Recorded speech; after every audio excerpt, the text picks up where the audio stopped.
আরে কতজনে মারে নিয়ে ইফতারি করবে, আমি তো পারবো না গো মালিক।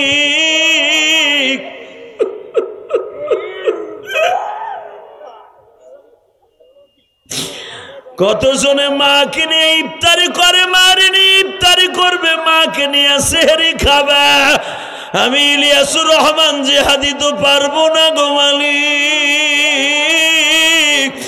আমার মতো কে জানো এই মিরপুর 11 নাম্বারে পারবে না? চিল্লায়া চিল্লায়া কাইন্দা দেখাও মালিক রে, আমার মতো কপাল পড়াই, আমার মতো কপাল পড়া এই জগতে না।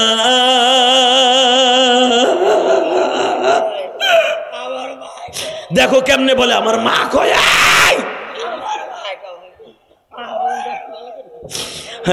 তুমি দেখো মালিক এই মিরপুর 11 নম্বরে সেই পাগল ছেলেটা লাভ হয় আর কাঁদতে রে। প্রথমে পাগড়ি আসবে হাফেজ মোহাম্মদ মিনহাজ, পিতা মোহাম্মদ আরশাদ শেখ, জেলা ঢাকা। সবাই বলি মাশাআল্লাহ। এরপর মাদ্রাসা রিহুল কুরআন ইন্টারন্যাশনাল বালক বালিকা মাদ্রাসা। এ পর্যায়ে পাগড়ি দিতে আসবেন হাফেজ মোহাম্মদ আব্দুল আহাদ, পিতা মোহাম্মদ আনোয়ার হোসেন রাসেল, জেলা নোয়াখালী, শিক্ষার্থী রিহুল কুরআন ইন্টারন্যাশনাল বালক বালিকা মাদ্রাসা।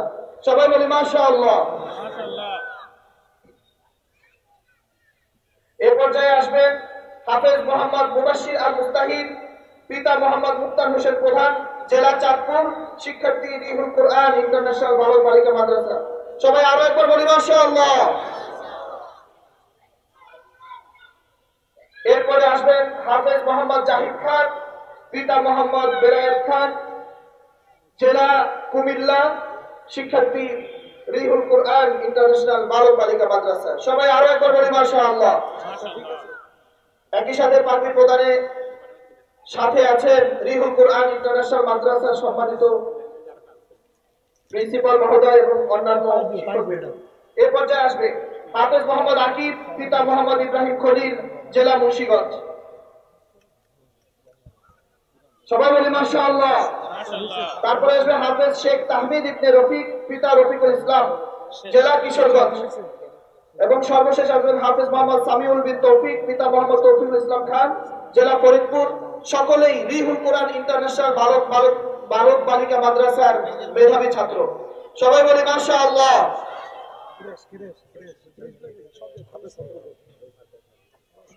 যারা হাফেজ হয়েছেন তাদেরকে অত্র প্রতিষ্ঠানের পক্ষ থেকে হযরতের হাত থেকে ক্রেস্ট তুলে দেওয়া হচ্ছে।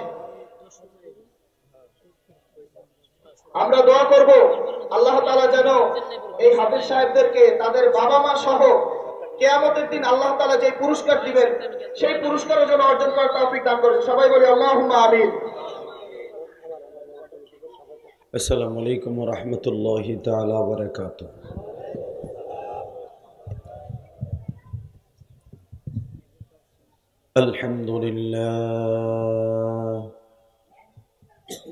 আলহামদুলিল্লাহ নাহমাদুহু ওয়া নাস্তাঈনুহু ওয়া নাস্তাগফিরুহু ওয়া নু'মিনু বিহি ওয়া নাতাওয়াক্কালু আলাইহি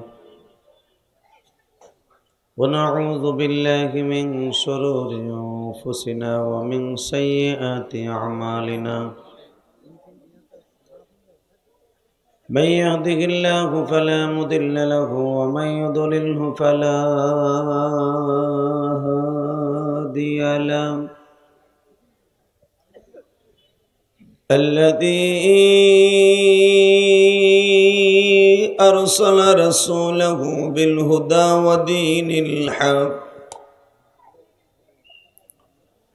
ودين الحق ليظهره على الدين كله وكفى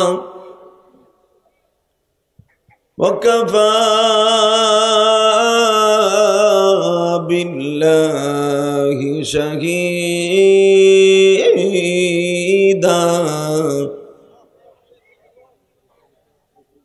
أما بعد فقد قال الله تبارك وتعالى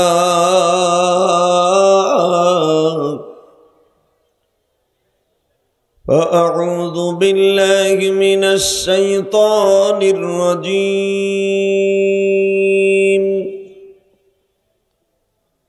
بسم الله الرحمن الرحيم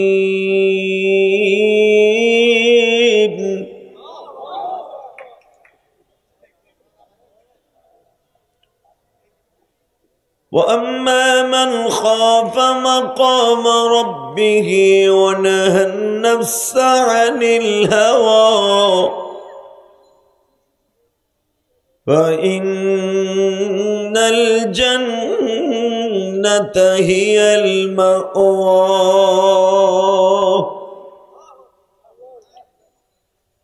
وقال الله تبارك وتعالى سبحان الذي أسرى بعبده ليلا من المسجد الحرام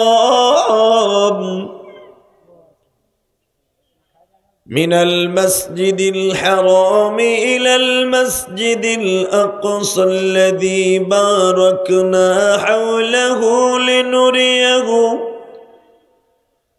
لنريه من آياتنا إنه هو السميع البصير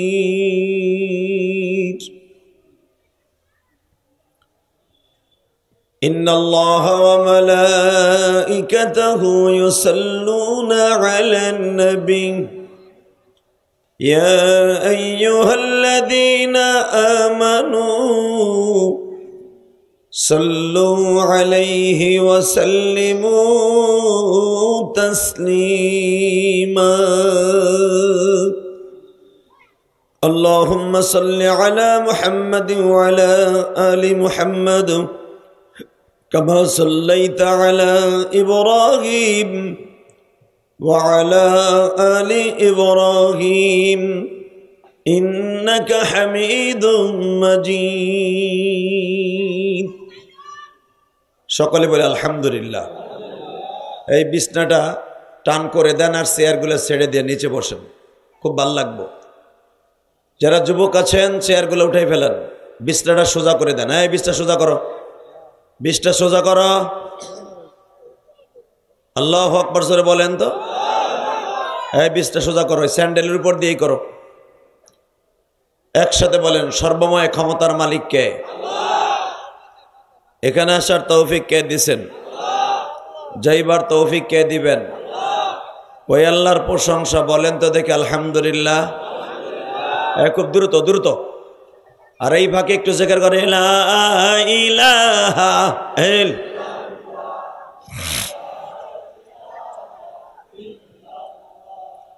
মাইকেলা টন বাজ বারা মাস্টার বারা লা ইলাহা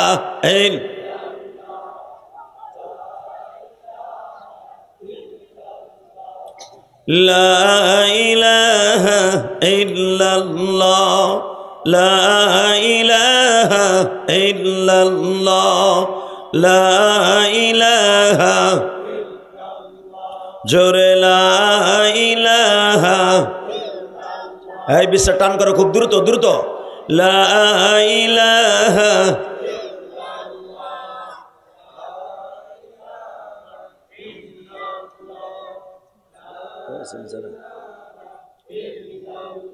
লা ইলাহা ইল্লাল্লাহু মুহাম্মাদুর রাসূলুল্লাহ সাল্লাল্লাহু আলাইহি ওয়াসাল্লাম। জোরে একটা কলবে ধাক্কা হবে। আল্লাহ আল্লাহ আল্লাহ আল্লাহ।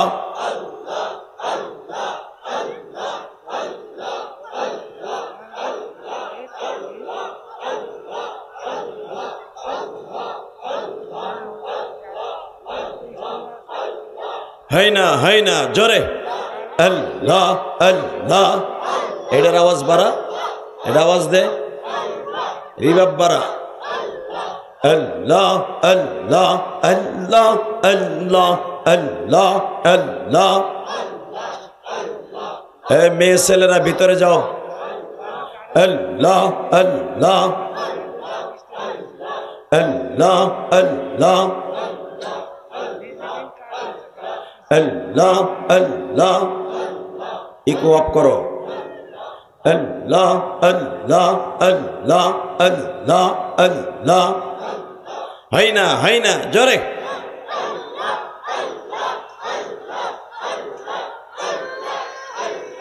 লা ইলাহা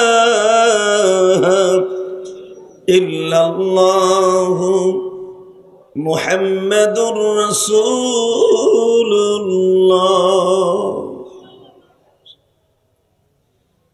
আল্লাহ। ঢাকার রাজধানী ঐতিহ্যবাহী মিরপুর 11 রিহুল কোরআন ইন্টারন্যাশনাল বালক বালিকা মাদ্রাসা কর্তৃক আয়োজিত এলাকাবাসীর উদ্যোগে হাফেজ ছাত্রদের পাগড়ি প্রদান উপলক্ষে বসো। আজকের মাহফিলের সম্মানিত সভাপতি, আপনাদের অত্যন্ত প্রিয় মানুষ জনাব রফিকুল আলম, প্রধান অতিথি আমিনুল হক, আজকের মাহফিলের বিশেষ বক্তা হযরতুল আল্লামা হযরত মাওলানা আব্দুর রহমান আল হুসাইনি, আজকের মাহফিলে আরেকজন উদীয়মান তরুণ বক্তা মুফতি রবিউল্লাহ রাজ্জাকি এবং অনেক বিশেষ অতিথিবৃন্দর নাম আসছে। জনাব হাজী আবু তাইয়েব সাহেব, নজরুল ইসলাম নজু, আবুল খায়ের, বুরহানুদ্দিন মিয়াজি, আব্দুস সুবহান, শফিকুল আলম সঞ্জু, খোকন খান, কাকন খান সহ আজকের মাহফিলে আরজ গুজার আপনাদের প্রিয় মানুষ কারি মাওলানা নজরুল ইসলাম সালিহি, কোরআন তেলাওয়াতে আব্দুল আল মাহমুদ, মনসবে বিশিষ্ট হযরত উলামা ইকরাম, আজিজ তলাবা।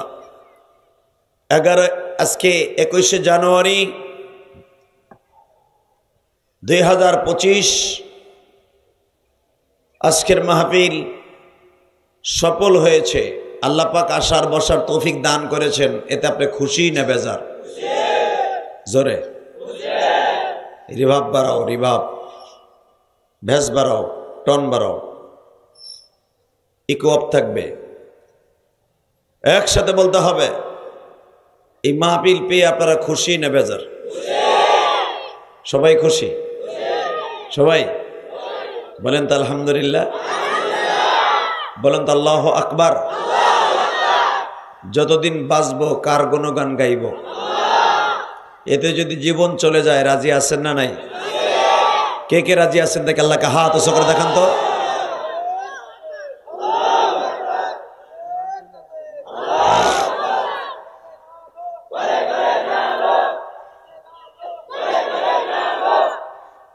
শেষ? আর পারবা না? তাকবীর দিবা তো পুরা কমপ্লিট দিবা। মারহাবা বলেন। তাকবীর এভাবে হবে, লিল্লাহে তাকবীর, দিন ইসলাম, দিন ইসলাম, আল কোরআনের আলো, লিল্লাহে তাকবীর, আমার নেতা তোমার নেতা বিশ্বনবী মুস্তাফা, বিশ্বনবীর শত্রুরা, দিন ইসলামের শত্রুরা, লিল্লাহে তাকবীর। এগুলো পারা যাবে না? যাবে? বলেন আল্লাহু আকবার। আরো জোরে, আরো জোরে, হাতটা উঁচা করে আল্লাহর জোরে একটা ডাক দেন তো। আরো জোরে ডাক দেন, ডাক দেন। নিজের হাতে বান্দা তুমি বানায়া কেমনে দিবা মাফ না করে তাড়ায়া। আল্লাহ দেখো তোমার পাগলগুলি তোমাকে অনেক ভালোবাসে। কনকনে শীতের মধ্যে সব কাজকর্ম ঘুম বাদ দিয়া এই মাহফিলে বসে আছে। আল্লাহ এদের জীবনের গুনাহ মাফ করে দেন, এদের সন্তানদেরকে অলি বানায় দেন, এদের জীবনকে সুন্দর করে দেন। আওয়াজ কমাবি না, বাড়ায়। এই বলেন তো যতদিন বাঁচবো কাকে ভালোবাসবো? আল্লাহ কোরআনে বলেন ওয়াকাযা রাব্বুকা আল্লা তা'বুদু, ইবাদত একমাত্র আমারই করবা, খেদমত করবা মা বাবার। ঠিক না বেঠিক? এই চাঁদটা হলো মেরাজের চাঁদ, আল্লাহর বাড়িতে বেড়াইতে যাওয়ার চাঁদ, তার প্রিয় হাবিবকে আল্লাহর বাড়িতে বেড়াইতে নেয়ার চাঁদ। এই চাঁদে অন্য মাসের থেকে 10 গুণ সওয়াব আল্লাহ পাক বাড়ায় দেয়। আরো জোরে বলেন। এই মাসের চাঁদ উদিত হওয়ার সাথে সাথে আমার নবী একটা দোয়া পড়তেন। দোয়াটা আজকে আপনি আমার সাথে পড়েন, 1 বছরের হায়াত বাড়ায় দেবেন আল্লাহ। আল্লাহুম্মা বারিক লানা ফি রজব ওয়া শাবান ওয়া বাল্লিগনা রমজান। এই রমজান আগামী বছর আর পাবো কিনা জানি না, ঠিক না বেঠিক? এই রজবের চাঁদ আর পাবো কিনা জানি না, তবে একটা জিনিস মাথায় রাখেন, যারা রজব আর শাবান আর রমজান পর্যন্ত এই দোয়াটা পড়তে থাকে আল্লাহ তাকে 1 বছরের সওয়াব রিজার্ভ রেখে দেয়। এই দোয়াটা হাঁটবো চলবো এবং 5 ওয়াক্ত নামাজে অবশ্যই ভেরি ভেরি সদা সর্বদা বেশি বেশি সওয়াব অর্জন করার জন্য পড়ব। মহিলা মা বোনরাও ঘরের মধ্যে বসে এই দোয়াটা পড়বেন। কোনো মহিলা যদি এই দোয়াটা পড়ে আল্লাহ সুবহানাহু ওয়া তাআলা তার আমল নামায় 1 বছরের এক্সট্রা সওয়াব দান করে। আমি আবার আপনাদের দোয়াটা পড়ায় দেই। আল্লাহুম্মা বারিক লানা ফি রজব ওয়া শাবান ওয়া বাল্লিগনা রমজান। দোয়াটা মুখস্থ করে নেবেন ইনশাআল্লাহ। বলেন। আলোচনা যত সময় চলবে আপনি থাকবেন না ভাগবেন? সবাই থাকবেন। আল্লাহকে হাত উঠাই দেখান তো কে কে ভাগবেন।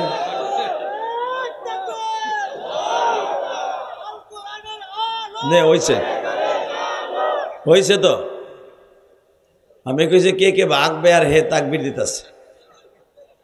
এই কামই করে যারা দাঁড়িয়ে আছেন ভলান্টিয়ার ভাইদেরকে বলবো, ছাত্র সমাজদেরকে বলবো ওদেরকে বসায় দেন। আর যদি বসতে না চায় ছোট্ট ছোট ধাক্কা দিয়ে ওরে বাসায় পাঠাই দেন। আর এই গাড়িটাকে আরো সামনে নিতে হবে। এই গাড়িটার জন্য দেখা যাচ্ছে না, এই গাড়িটা আরো সামনে নেন।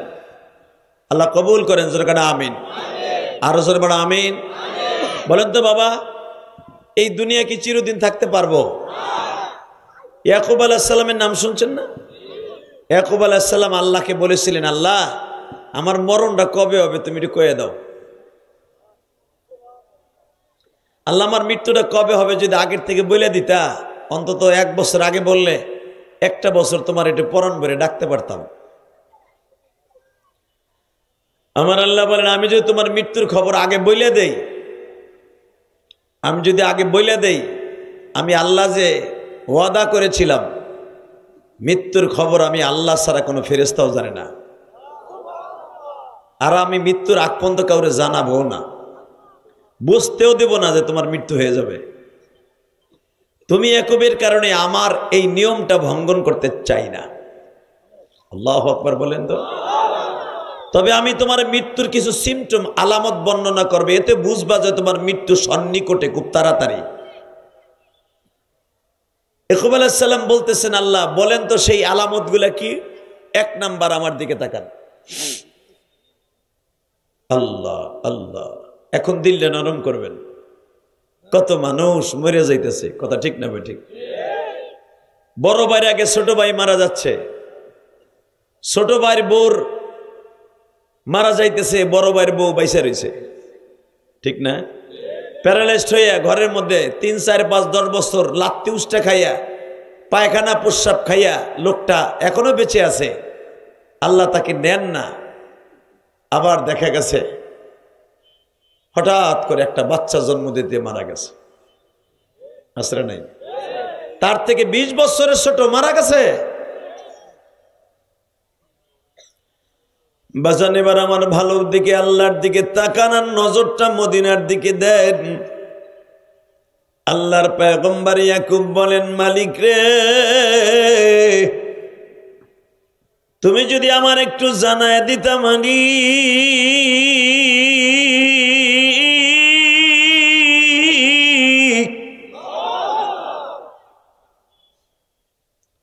আমার মৃত্যুর পরওয়ানা আজরাইল কখন পাঠাইবা?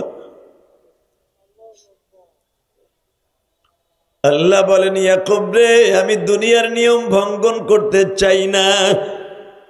মৃত্যু কখন কার আসবে আমি আল্লাহ ছাড়া আর কাউকে জানাবো না রে ইয়াকুব। তবে একটা কথা শোন রে ইয়াকুব, যখন তোমার শরীরের থেকে, দাড়ির থেকে, মোষের থেকে, নাকের থেকে একটা পশম,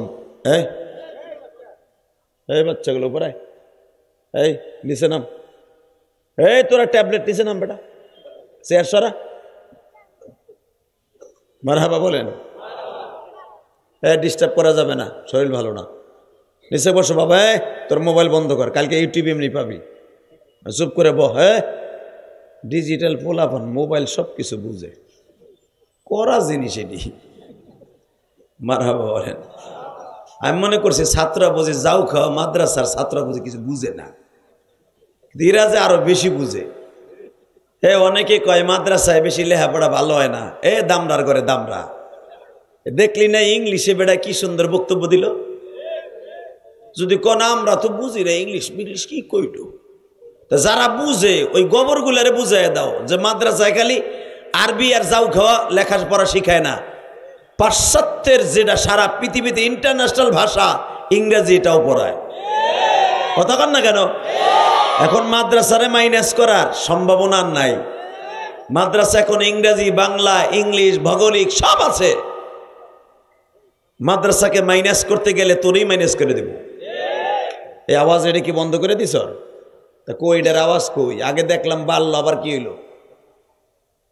আমি ঠিক তো সব ঠিক, এটা বাড়াই রাইস, বাইরে গোল্লাই দেখা, বাইরে না শোনা গেলে এমনি তুই পিটে নি খাবি।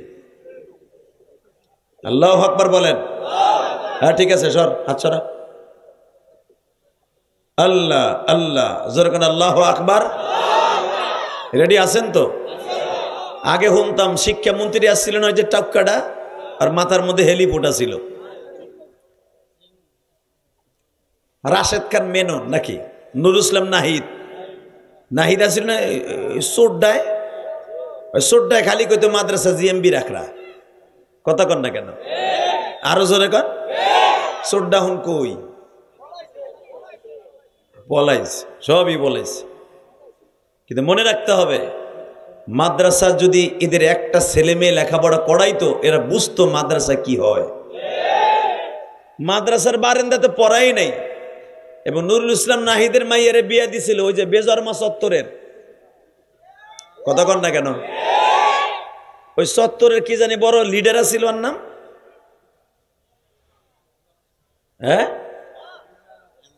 ইমরান। এই সরকার ওই লুচ্চার সাথে দিছিল বিয়া, বিয়ে টিকছে 2.5 মাস। কথা কর না কেন? দুজন ঘুষাঘুষি করে ইচিংকিম পাকা চি চি হয়েছে। কথা কর না কেন? আল্লাহ সব পারে, পারে কি পারে না? ওর মাইয়াও ডাক্তার, ওই লুচ্চারও ডাক্তার। 2 ডাক্তার নিয়ে এক রুমে যাইয়া লাগছে ঘুষাঘুষি, তুইও ডাক্তার আমিও ডাক্তার, তুই আমার ঘর উঠবি মানে মাঝে মাঝে তোরে আমি কিলামু, তুই আমারে কিলাবি, দুইজনে ট্রিটমেন্ট করবো। মনে রাখতে হবে এই মুসলমানের পোলা ডাক্তার, এই সরকার ইমরান, এই সরকার আলেম ওলামার বিরুদ্ধে, মাদ্রাসার বিরুদ্ধে বহুত পড়র করছো। আজকে তোর বাংলাদেশে ঢুকতে হইলে তোর ট্যাক্স দিয়ে ঢুকতে হবে। কথা বলে না কেন? মাদ্রাসা ঠিকই আছে, মাদ্রাসা কিয়ামত পর্যন্ত থাকবে। যারা মাদ্রাসার বিরুদ্ধে, আলেমদের বিরুদ্ধে কথা বলবা, তারাই এই দেশ থেকে থাকতে পারবে না। কথা ঠিক না? ঠিক। এই সরকার তোর এইস নিয়ে মূর্তি কম চেষ্টা করস নাই। কথা ঠিক না? ঠিক। শিক্ষাঙ্গনে এমন পরিস্থিতি করে ফেলেছিল, কিছু এই পিতৃ পরিচয়হীন কিছু কিছু মানুষ। তবে স্কুল কলেজের সব বন্ধুরা খারাপ না। স্কুল কলেজের এমন বন্ধুরা আছে আলেমুল আমার জন্য জীবন দেয়, এখনো পর্যন্ত তারা তাহাজ্জুদ পড়ে, সারা রাত আমার আল্লাহকে ডাকে। এই ছেলেগুলো আল্লাহকে ছাড়া দুনিয়ার আর কাউকে এত ভালোবাসে না। স্কুল কলেজে ভার্সিটির এখনো পর্যন্ত এমন এমন বন্ধুরা আছে সারা রাত দাঁড়ায় দাঁড়ায় আমার মাবুদের সেজদা দেয়। সব ছেলেগুলো খারাপ না। এই বাজান, স্কুল কলেজে ভার্সিটিতে যদি সবাই খারাপ হতো ইসলাম এ পর্যন্ত টিকে থাকতো না। স্কুল কলেজের কোনো একটা ছেলে আজও পর্যন্ত মাদ্রাসার বিরুদ্ধে কথা কয় না। কথা কয় তারাই যাদের জন্মের মধ্যে ভেজাল আছে। আজকে দেখতে পারছেন যে এই ছেলেটা ইংলিশে বক্তব্য দিল, আমার দিলটা ভালো হয়ে গেছে। আর সবচেয়ে বেশি ভালো লাগছে কি জানেন? ছোট্ট ছোট একটা ট্যাবলেট জানাজার নামাজ কেমনে পড়তে হয় পোলাটা দেখাই দিল। কতক্ষণ না কে এসে আগ করে রয়েছেন কে? এটা পোলা মাদ্রাসা পড়াই দেন, আপনার পোলা এরকম জানাজার ইমামতি করবো। যে চাচার দাড়ি মারি সব জায়গায় পাইকে গেছে গা, যার চাচার যদি জিগাই চুল একটাও কাঁচা নাই, পুরা হোমান দে পাকা। এই বুড়ারে যদি জিগাই 4 তাকবীরতে জানাজা করছেন, মার করছেন, বাপের করছেন, 14 গোষ্ঠীর জানাজা আপনি গেছেন, কোন তাকবীরে কি দোয়া পড়তে হয়? ওই চাচা কবে কথা কন না কে খালি কুদবার কইব আমাকে কে বয়স আছে? উনার বয়স নাই, মানে উনি আর জানা না, উনারও লাগবো না আর উনি যাবে ওটা। কথা কন না কেন? এখানে 95% লোক মাদ্রাসার আলেমুল আমার তালবে ইলম ছাড়া কোন তাকবীরে কোন দোয়া পড়তে হয় জানেন না। এই একটু আগে পোলাটা হিগাই দিল। এই মুসলমানের পোলা, জীবনের শেষ যেই তাকবীরটা লইয়া তোমার কবরে যেতে হবে। কথা কন না কেন? এই তাকবীরটা লইয়া যাইতে হইব না? আল্লাহু আকবার, আল্লাহু আকবার। যেই তাকবীরটা ছেলেটা দিল আমি আনন্দে আত্মহারা হয়ে গেলাম। ছোট্ট বাচ্চাটা কি সুন্দর কোন তাকবীরে কি দোয়া পড়তে হবে সব আপনাকে শিখাই দিল। আপনারা তো খালি চাইছে তামসা দেখছেন আর ভাবছেন বাপ কবে মরবে আর এই তাকবীর হিকমু, বউ কবে মরবে আর এইগুলা কামে লাগবে, এখন হিকগে লাভ নাই। কিন্তু আপনার ফরজ ছিল এই ছেলেটার কাছ থেকে মস্ক করা। কথা কন না কেন? জোরে কন। মিরপুরের যুবক ভালো করে আজকে মস্ক করে যাও। গত কয়েকদিন আগে আমি একটা ইতিহাস শুনে বুকটা ভরে গেল। আলহামদুলিল্লাহ বলেন। একজন আলেম আমাকে বলতেছিল, হুজুর ওয়াজে গেছি, ওয়াজে যাইবার পরে ময়মনসিংহ মুক্তাগাছার একজন জজ সাহেব, মারহাবা বলেন, ডিস্ট্রিক্ট জজ, তার বাসায় আমার খাওন খাইতে যেয়ে দেখি ছেলেটা ওই জজ সাহেব আমার পানি দিতে যাইয়া চোখের পানি দর দর করে ছাড়ে। আমি বললাম, জজ সাহেব আপনি কি রিটায়ার্ড হয়ে গেছেন, আপনি রানিং আছেন? না হুজুর, আরো 5 বছর চাকরি আছে। তা কান্দাছেন কেন? হুজুর আনন্দে কান্দাছি, আনন্দে। এখন আপনিও কানবেন। আনন্দে মানুষ কান্দে নাকি? আনন্দে তো মানুষ হাসে। বলে অনেক সময় আছে আনন্দে কান্দে, ঠিক না? আপনি যখন বিদেশ থেকে 4-5টা লাকেশ লইয়া বাংলাদেশে আসেন তখন আপনার মার চেহারার দিক তাকায় দেখেন মা চোখ দিয়ে গড় গড় করে পানি পড়ে। কেন? আজকে তো 4টা লাকেশ দেখে মা হাসার কথা, কেন কান্দে? মা দেখে আমার ছেলেটা এই 5টা দিন বিমানে থাইকে আমার ছেলেটার চেহারাটা শুকিয়ে গেছে।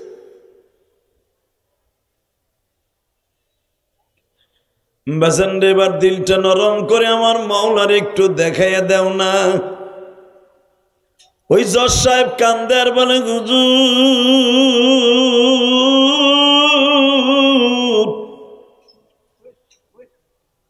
হ্যাঁ রে, কি শুরু করছে রে? একজন ওঠে একজন বসে। বহেন চাচা, আপনার সাথে আর দাম বেশি না, বহেন।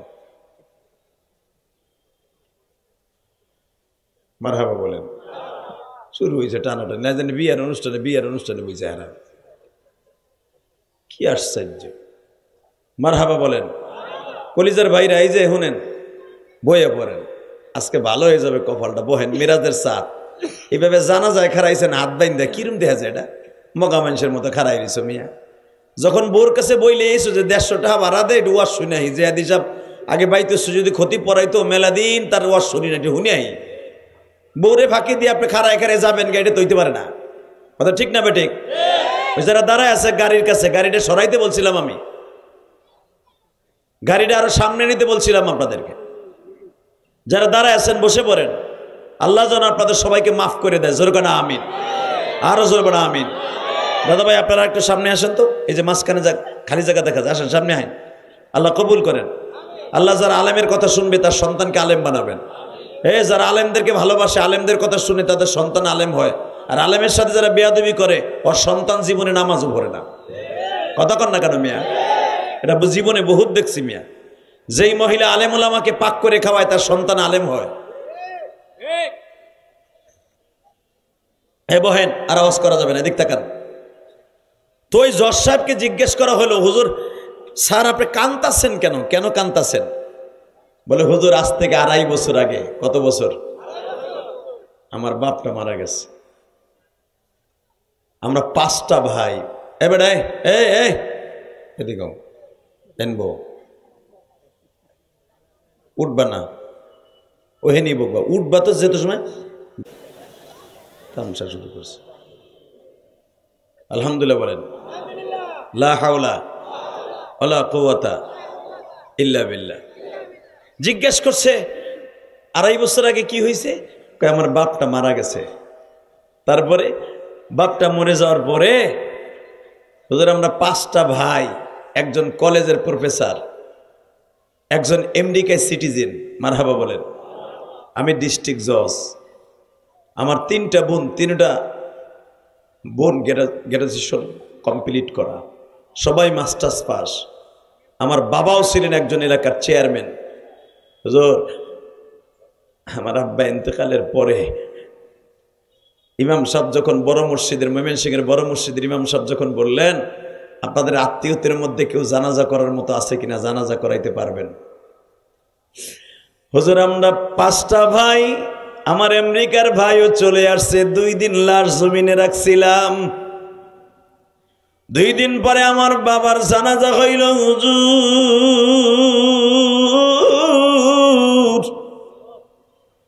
হাজার হাজার মানুষ আমার বাবার জানাজায় উপস্থিত।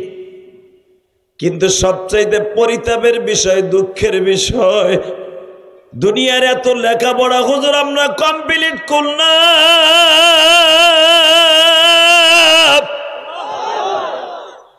জানাজার নামাজ পড়াবার এলেমটা কমপ্লিট করতে পারি নাই।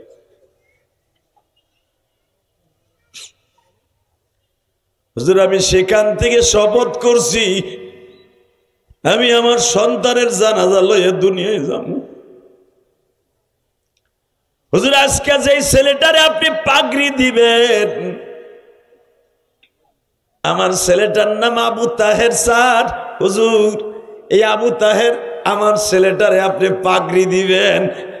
হুজুর আপনি আমার বাসায় খাইতে আসছেন, আমি খুশির আনন্দে আজকে কাঁদতাছি। আরে বাচ্চাগুলো কথা বলে রে বেটা, দেখতে পেয়েছে?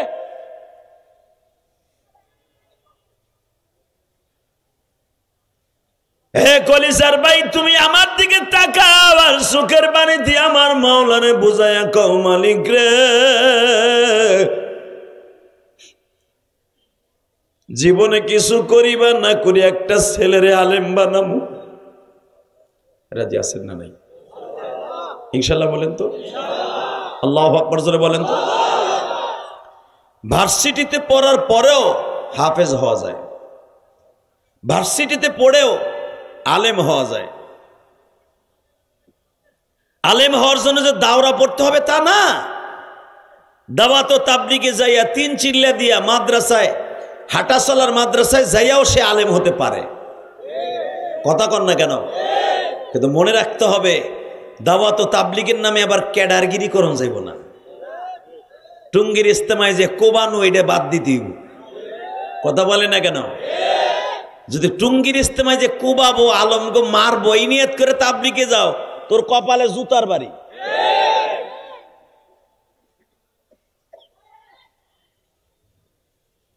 এই মুসলমানের সন্তান এবার আমার দিকে তাকাও, যারা আলেমদের গায়ে টুঙ্গির ইস্তেমায় মারছে আমার মনে হয় তাদের নসিব ভালো হবে না, ওরা দুনিয়ায় ভালোভাবে বাস করে যেতে পারবে না।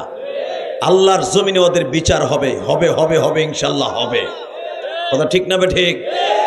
এই যে 31/1/2 বিশ্ব ইজতেমা ইনশাল্লাহ বলেন, আল্লাহু আকবার জোরে বলেন।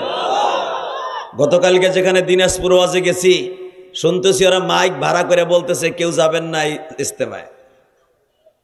আবু জেহেল বলছিল কেউ যাবা না, মুহাম্মাদের চেহারা দেখলেই গজব পড়ব, নাউজুবিল্লাহ আসতে বলে বউ মরব। এই আবু জেহেল কইছিল মুহাম্মদ নামে একটা জাদুকার আছে, ওরা দেখলেই জাদুতে গ্রাস হয়ে যায়। থামায় রাখতে পারছে? আল্লাহু আকবার জোরে বলেন তো। এই থামায় রাখতে পারে নাই একজন সাহাবীর নাম আমি আপনাদেরকে এখন বলবো, আল্লাহু আকবার দিয়ে জগৎ কাঁপাবেন। রেডি? আল্লাহু আকবার বলেন তো, আরো জোরে বলেন, আরো জোরে। এই যে থামানো যাবে না এমন একজন সাহাবী ছিল আবু যর গেফারি, মারহাবা কোন। গেফার গোত্রের চেয়ারম্যান ছিল, সে ৩৫০০ নেতাদের নেতৃত্ব দিত ওই আবু যর গেফারি। জোরে, আরো জোরে। ১০০ মাইল দূরের থেকে সফর করে এসে এই গেফার গোত্রের এই লোকটা পায়ে হাইটে আইসা মক্কা নগরীর কাবা ঘরের দরজার কাছে চুপ করে বয়ে রয়েছে চোরের মতো।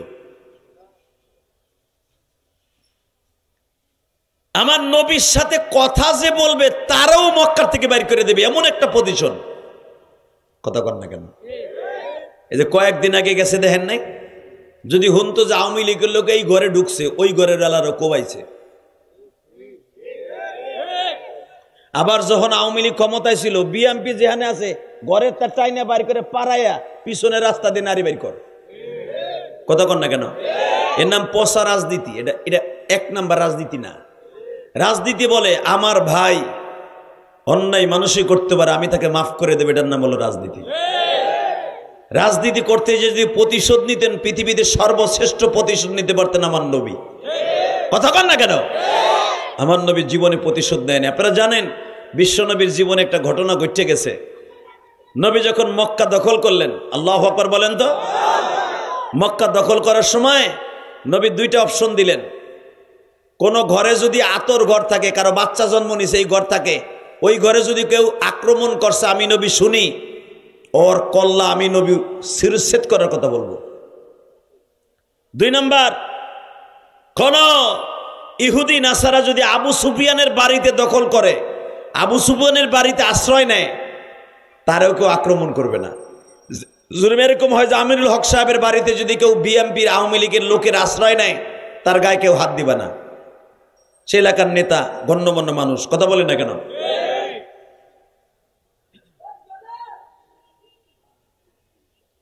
আল্লাহ আল্লাহ, আমার নবী ডিক্লেয়ার দিয়ে দিলেন আবু সুফিয়ানের বাড়ি যদি কেউ ঢোকে প্রবেশ করে তার গায়ে কেউ হাত দিবে না।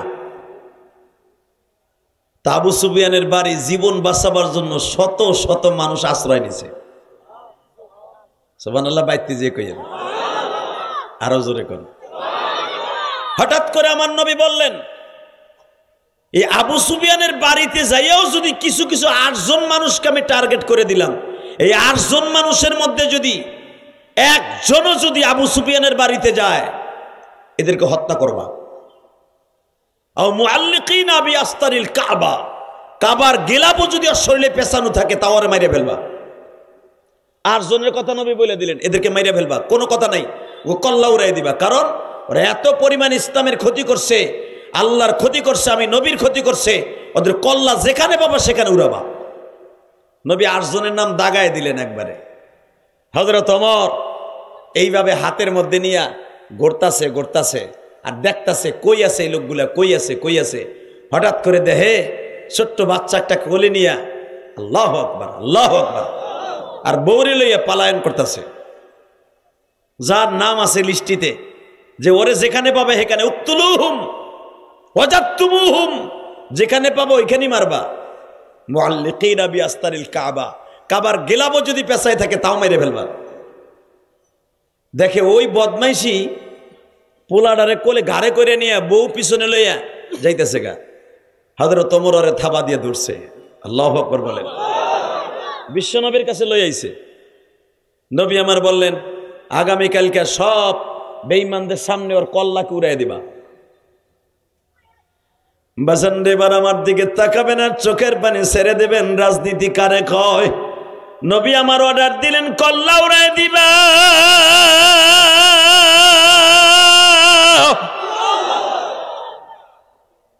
মাত্র 8 বছরের একটা ছেলে ছিল এই সাহাবীর। নবীর পা দুইটা জড়াই ধরে বলেন, নবী গো, আমি শুনছি আপনি বলে জীবনে কাউরে বাপ বলে ডাকেন নাই। নবী, আপনি বাপ ছাড়া কি কষ্ট আপনি জানেন গো নবী? আপনার মা শুধু আপনার 6 বছর দুনিয়ায় রাইখা চইলা গেছে। আপনার মাও তো বিধবা ছিল। আপনার মাকে কি বারবার আপনি জিজ্ঞেস করেন নাই, মা আমার আব্বা ছাড়া তোমার কেমন কষ্ট হয় গো মা? নবীর আশেক যদি থাইকা দেখেন মিরপুর 11 নম্বরে বাইরা, চোখের পানি দিয়ে দেখায় দাও মালি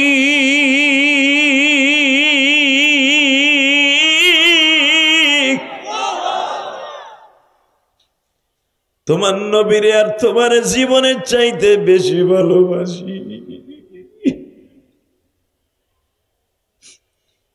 নবী আমার 8 বছরের ছেলেটার কথা শুনে কান্দে আর বলে, তুমি কি বলতে চাও?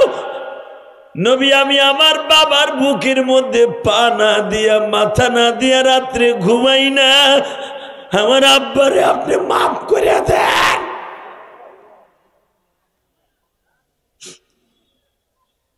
ছোট্ট এতিম ছেলেটা যখন নবীর সামনে দাঁড়ায় কান্দা, আমার নবী বলে, সাহাবীরা রে, তোমাদের পরামর্শ ছাড়া তো আমি নিজের মন মতো কোনো কাজ করতে পারি না। সাহাবীরা, তোমরা কি ডিসিশন দাও? এই ছোট্ট বাচ্চাটার দিকে তাকায়া কি ওর বাবারে মাফ করে দেয়া যায় না? সাহাবীরা সিদ্ধান্ত দেয়, নবী গো, আরো যাদের নামে অর্ডার হয়েছে তাহলে তাদেরকেও মাফ করে দিতে হবে। আমার নবী সিদ্ধান্ত অটল রয়ে গেছে গো বাবা। ছোট বাচ্চাটা একবার বাবার চেহারার দিকে তাকায় আর একবার নবীর দিকে তাকায়। আমার বাবার আগামীকালকে ফাঁসি হয়ে যাবে। বাজান, এই দুনিয়ায় যাদের বাপ নাই, ওর মতো দুঃখ মিয়া কেউ নাই রে।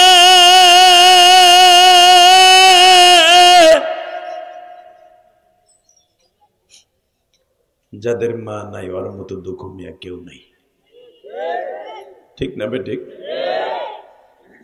যারা মা বাবার পাগল, তাদের চোখ দিয়ে এখন গড় গড় করে পানি পড়বে। কারণ আমি জানি পৃথিবীতে এই দুইজনের কাছে সারা জীবন আমরা দুর্বল থাকব।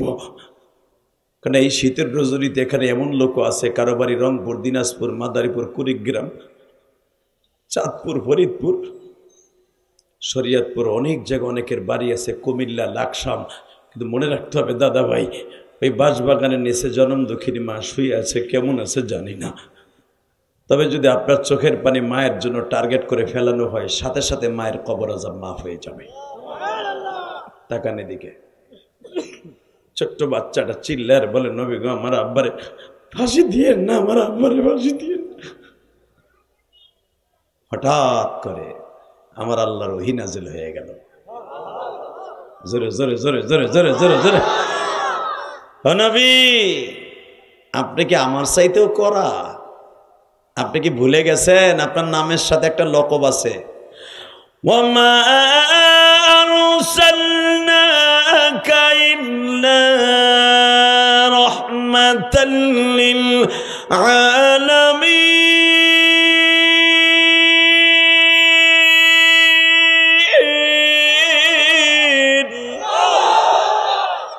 কোরআন তেলাওয়াত শুনে আল্লাহু আকবার বইল মিয়া, কলিজাও ঠান্ডা হবে, জাহান্নামের আগুনও হারাম হবে। রেডি? ওয়া ইন্নাকা লাআলা খুলুকিন আযীম।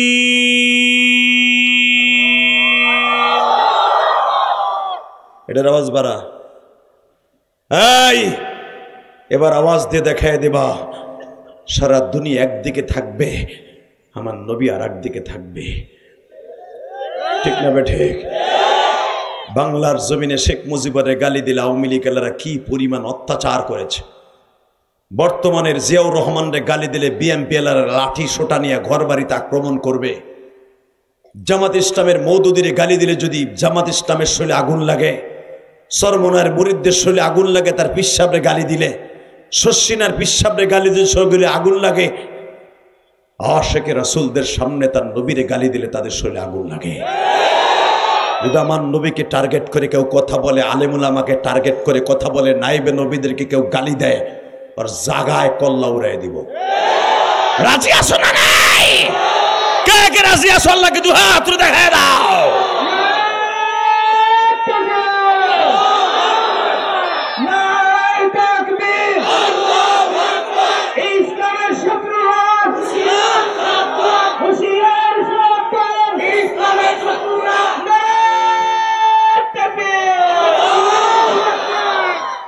মারহাবা বলেন। মাহফিলের মাঝখান থেকে ওমর ইবনে খাত্তাবের মতো একজন সিংহ পুরুষ দাঁড়াইতে হবে। আল্লাহু আকবার জোরে বলেন তো। মাহফিলের মাঝখান দিয়ে তাকবীর কে দিবে? দাঁড়াও তো, মারো জোরে, কে বারো দাঁড়াও। কি রে মাহফিল?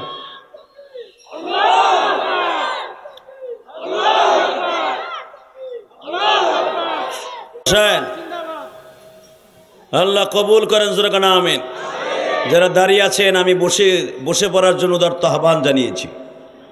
বসলেই লাভ। এই মাসের মধ্যে এটা মেরাজের চাঁদ, আর মাত্র মাসে একটা মাস আছে, এরপরই মাহে রমজান ইনশাল্লাহ। বলেন আল্লাহু আকবার জোরে বলেন তো।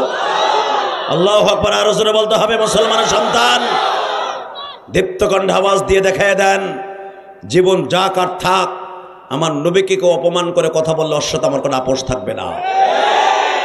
রাজি আছেন না নাই? রাজি আছেন? এই যে পর্দাগুলি আছে না, এটি খুইলে হেনে বিছাই দেন। এটা খোলো, এটা খোলো, এই দুনো পাশটা খোলো, একবারে খোলো। এই দুটা এই ক্যামেরাম্যানটা খোলো, এটি সব খোলো। আল্লাহ কবুল করেন, জোরে আমিন। আর আওয়াজ করা যাবে না। বলেন তো, দুনিয়া আমার নেতারে গালি দিলে যদি আমার কষ্ট লাগে, আমার নবীরে গালি দিলে কি কষ্ট লাগে না? আলে বলে আমার গালি দিলে কি কষ্ট লাগে না? দেখা যাবে এবার। এই বেটা, ওড়ার চেষ্টা করো না, এদিকে আমার দিক ঘুরো। এই ছোট্ট বাচ্চাটা যখন বারবার বলতেছে, নবী আমার বাবারে আপনি মাইরেন না, আমার আব্বারে মাইরেন না, আমার আব্বারে মাইরেন না, নবীর চোখ দিয়া লেবু রসের মতো পানি ঝরতেছে। মারহাবা বলেন। কারণ কি জানেন? আমার নবী সবচাইতে বেশি দুর্বল ছিল ছোট বাচ্চাদের কাছে। আল্লাহু আকবার বলেন। ছোট বাচ্চাদের চোখের পানি আমার বিশ্বনবী কোনোদিন সহ্য করতে পারতেন না। যখনই ছোট বাচ্চাগুলো কাঁদতেন, সাথে সাথে বিশ্বনবীর কলিজা আগুন লেগে যেত। ছোট বাচ্চার পরে মেসেজ করে বিশ্বনবী বললেন, ঠিক আছে, আমি তোমার বাবাকে মাফ করে দিলাম। আল্লাহ অর্ডার দিয়ে বলে দিলেন, নবী গো, আমি আপনাকে সারা দুনিয়ার রহমত বানিয়েছি, আপনি যখন ছোট বাচ্চার বাবাকে মাফ করে দিয়েছেন, নবী গো, আমি তো বলি নাই আপনাকে এদেরকে মেরে ফেলতে, আপনি অর্ডার দিয়েছেন, ঠিক আছে, আপনার সাথে আমি একমত হয়েছি, কিন্তু ওরা যখন খালেস তওবা করেছে, আমি আল্লাহ ওদেরকেও মাফ করে দিয়েছি। আর যদি আমাকে দেশে হইতো, আর তোরও যেটা হইছে তো হইছে, ওকে ফাঁসি আগে দে। ঠিক না বেঠিক? জোরে কন, আরো জোরে। তাকানের দিকে। মক্কার ভূখণ্ডে ফাতে মক্কা হয়ে গেল। আবু সুফিয়ানের বাড়িতে যারা আশ্রয় নিল, বিশ্বনবী তাদেরকে মাফ করে দিলেন। ঠিক তদ্রূপ চিন্তা করেন কি অবস্থার মধ্যে দিয়া বিশ্বনবীর রাজনীতিটা গেছে, যে বিশ্বনবী মুহাম্মদ রাসূলুল্লাহ সাল্লাল্লাহু আলাইহি ওয়াসাল্লাম যখন দেখতে পাইলেন যে রসুলের সাথে যারা কথা বলবে তাদেরকেও হত্যা করা হবে, আবু যর গিফারি রাদিয়াল্লাহু তাআলা এমন একটা সময় আসলেন যেই টাইমে নবীর সাথে কথা বলার মতো শক্তি কারো নাই। নবীর সাথে যারা কথা বলতে আসে, এটা খোলো, এটা খোলো, পুরা পর্দাটা খুলে ফেলো দুই পাশের। হ্যাঁ আমার কলিজার ভাইরা, যুবক ভাইরা, আমার দিকে তাকান। যখন আবু যর গিফারি মক্কার সামনে কাবাঘরের সামনে দাঁড়িয়ে আছে, হযরত আলী রাদিয়াল্লাহু তাআলা দেখলেন একটা মানুষ সকাল থেকে সন্ধ্যা পর্যন্ত মুসাফিরের ভেষে কাবার দরজার কাছে না খাইয়েই বয়ে রয়েছে। সুবহানাল্লাহ বলেন। মক্কার একটা নিয়ম ছিল, একটা লোক যখন ভিক্ষুকের মতো কোথাও একা একা বসে থাকতেন তখন সাহাবা একরাম বুঝতেন এই লোকটা বিপদে পড়েই বয়ে রয়েছে। ধরেন আপনাকে ঘরের দরজার সামনে যদি একটা লোক 2 দিন পর্যন্ত খালি মাটিতেই বসে থাকে, লোকটা কারোর সাথে কোনো কথা বলে না, বাড়িওয়ালা জিজ্ঞেস করবে কি রে ভাই আপনি এরকম ভাবে একেবারে মুখটা কালন করে মলিন হয়ে আপনি এইভাবে আমার বাড়ির সামনে বসে আছেন, কারণটা কি? ঠিক না? জোরে কোন, আরো জোরে। আপনার মন খারাপ, কি মুখটা একেবারে আলুর দমের মতো মুচ্চলি বই দিয়েছেন, কে খাইছে বললো হয়তো গেঞ্জাম টেঞ্জাম হইছে। বর্তমান তো প্রত্যেক ঘরে ঘরে বললো গে গেঞ্জাম, ঠিক না? ঠিক, জোরে কর। আরো জোরে থাহে একটা এন্ড্রয়েড, তোর মতো স্বামী আমার লাগবে না, কোলবালিশ আছে আর মোবাইল আছে, ঠিক না? জোরে কর, আরো জোরে। মন খারাপ থাকলে আমার থেকে ওষুধ নিয়ে যান, মোবাইলটা বাদ দিয়ে দেন, আরো স্বামী স্ত্রী সুন্দর ব্যবহার ভালো করে দেন, সংসারটা জান্নাতের টুকরা হয়ে যাবে। এমন ফ্যামিলি বর্তমানে বাংলাদেশে আছে, স্বামী থাকে এক রুমে, স্ত্রী থাকে আর এক রুমে। কথা কর না কে? তুই বিয়ে করছ? ঠিকই কইস, তুই নিচে থাকস, নিচে থাকস না, চেঙ্কালাক্কা পাচ্ছি কিরা, বুঝিস কেমনে? ও দেহস না এক লাখে ঘুমাস এক খেতার নিচে, যা বলে এক খেতার নিচে ঘুমায়। এক ছেলে এক মেয়ে, মুসলমান দিছে কবে 2 বছর আগে, মারহাবা গন। ওর বয়স কত হবে? 18-19। আর এক ছেলে এক মেয়ের মা বাপ। মাশাল্লাহ মাশাল্লাহ, তোর কথা শুনে খুশি হলাম যে এক লেফের নিচে ঘুমাইতে পারো, আল্লাহ তৌফিক দান করছে। আর 2-3 মাস দেখ, তারপরে কি হয় দেখ। আল্লাহ আল্লাহ আল্লাহ বলেন তো আল্লাহু আকবার। বাজান আমার দিকে তাকান, বিবি হলো একটা জান্নাতের নেয়ামত, ঠিক না? কয়েকদিন আগে আমি ওয়াজে গেছি, দেখবো এই ওয়াজটা বাইরে লইছে। এক যুবক আমার কাছে চিঠি লেখছে, হুজুর আমরা বিয়ের উপযুক্ত হয়েছি, মা বাপ বিয়ে দেয় না, এ সম্পর্কে একটু ওয়াজ করেন। যে হস নাই ভাইরাল, এটার কি উত্তরটা দিব? এই শীতের মধ্যে মানে পোলা একা থাকতে ভালো লাগতেছে না, আর বাপ মা হারে বিয়ে দেয় না। আমার কাছে বাধ্য হয়ে মনে হয় পোলার বাপ ওয়াজে আছে। লাস্টে শুনতে পাইলাম যে ওয়াজের সবচেয়ে উদ্বুদ্ধকর বাপ। আল্লাহ আল্লাহ আল্লাহ আল্লাহ, চিন্তা করেন, পোলাপান সহ্য করতে না পাইরা বাপের আমার কাছে চিঠি লাগছে। এই রে কি রে, এই 2টা নামায়, এইটা আপনি 2টা নামা, এই 2টার এক জায়গায় পাঠাস, 2টার 2 দিক পাঠান, একটা দক্ষিণে একটা পশ্চিমে, ওই পিছনে যাবার কথা কইবি 2টা। ডিজিটাল পোলাপান, আল্লাহ হেফাজত করো। ওইটা রেখে দেয়, নোডের যাইতে ধরে, এই এনবো ওখানে খারা, ওখানে 2টা এক জায়গায় যাবি না। বলেন লা হাওলা ওয়ালা কুওয়াতা। মন খারাপ লাগতেছে, ওয়াজটা কেবল একবারে সুন্দর সাইরো দেখে গোছাই নিয়ে আসলাম। যেরকম মারহাবা, তাকান তো বাবা, কোনো দিকে ঘাটটা ঘুরাইয়েন না। তবে ওয়াজ বেশি সময় করবো না, আর আধা ঘন্টা ওয়াজ করবো, সারা চলবো। সত্যি বই থাকবেন, টাটকা মিথ্যা কথা এটা। আপনিও বইবেন না, আমিও বলবো না। আমি আজকে জানেন কোথা থেকে আসছি? সেই দিনাজপুর একবারে বর্ডার থেকে আসছে, একবারে বর্ডার, সেই বিরল বর্ডার, সেই হিলি বর্ডারের কাছে মাহফিল ছিল গতকালকে, একবারে হিলি বর্ডারে। সেই দিনাজপুর থেকে রাত্রে এত কষ্ট করে আসছি ভাই, শরীরে এত দুর্বল। ওয়াজই করতাম, ভাবছিলাম আজকে ওয়াজে আমুই না। চিন্তা করলাম মিরপুরে মেলা দিনে আসি না, বাইতে সুজুদের জুমা বিদায় নেওয়ার পরে মিরপুরে এলাকার আসি নাই। চিন্তা করলাম আসলাম, আমার কলিজার ভাইদের সাথে দেখা তো হোক। এই যে আমার যারা আমার সামনে আছেন অধিকাংশ চেহারাগুলো আমার পরিচিত। 5 বছর ঠিক আজকে যেরকম আমার সামনে বসে বসে বয়ান শুনতেছেন, মসজিদে আপনারা আমার সামনে বসে বসে ওয়াজ শুনতেন। এই 2টার 2 পাশে না, ওদের পিছন লুটের। আল্লাহ হেফাজত করুক, যেরকম আমিন। এই কোন সাতার জায়গায় আসলাম? তাকানের দিকে।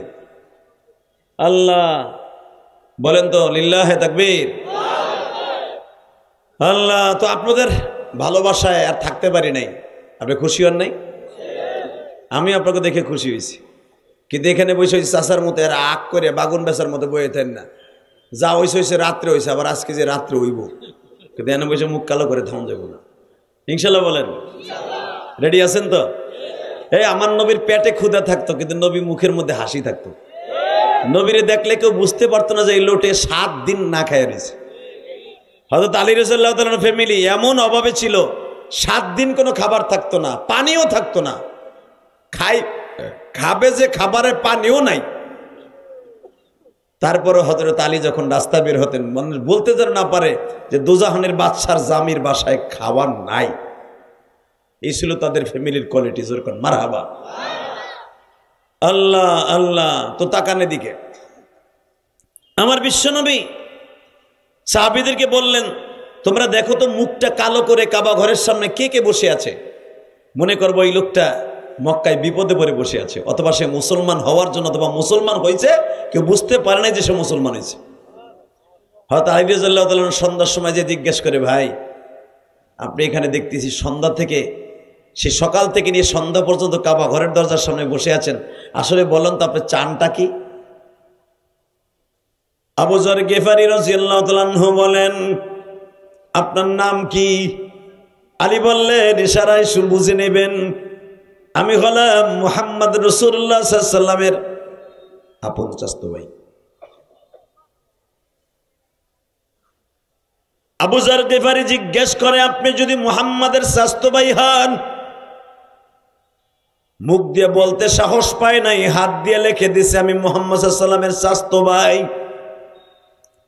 আবু যর গিফারীকে আল্লাহ এত জ্ঞান দান করেছিলেন, ইশারায় বুঝে নিতেন। আল্লাহ তারে কত জ্ঞান দিছে। হযরত আলী বললেন, আপনি আমার পিছনে পিছনে আসবেন, ডাইনে বামে তাকাবেন না। মনে হয় আপনি ক্ষুধার্ত মানুষ, আপনার আগে মেহমানদারি করাই। ভাই এরকম যদি রাস্তায় কোনো বিপদগ্রস্ত মানুষ দেখেন, সত্যিকারে কোনো ধোকাবাজ না, আগে একটা পামরুটি, 2টা কলা, একটা মাম পানি দিয়ে তারে খাওয়ায়া, আপনার বাসায় বসাইয়া, দোকানের পাশে বসাইয়া তারে বলবেন, বাইরে এখন বলেন আপনার কি পরিস্থিতি। লোকটার কাছ থেকে যদি আপনি এরকম একটু প্রশান্তি লাভ করায় দিতে পারেন যে লোকটা বিপদে পড়ে তোমার দোকানের সামনে বসে আছে, বাড়ির সামনে, বিশ্বনবী বলে যদি এরকম একটু নুসরাত তুমি সাহায্য কোনো মুসলমানকে করতে পারো, 10 বছর দাঁড়ায়া থাকিয়া ইবাদত করলে যেই সওয়াব, ইতাকাব করলে সেই সওয়াব, ওই সওয়াব আল্লাহ তোমারে দান করে দিবে।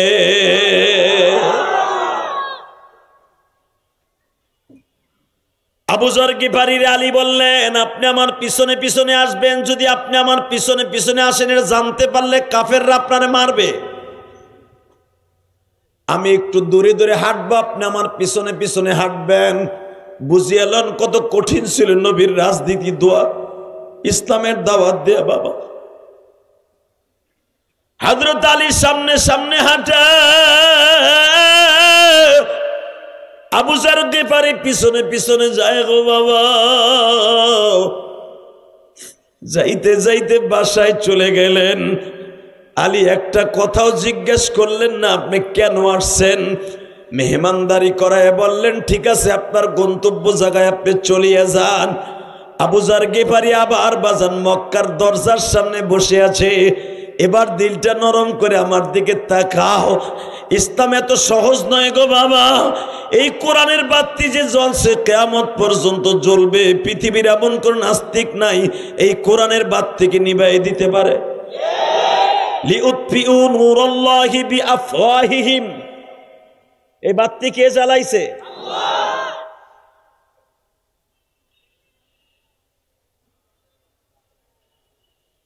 এই বাতি কেউ নিভাইতে পারবে?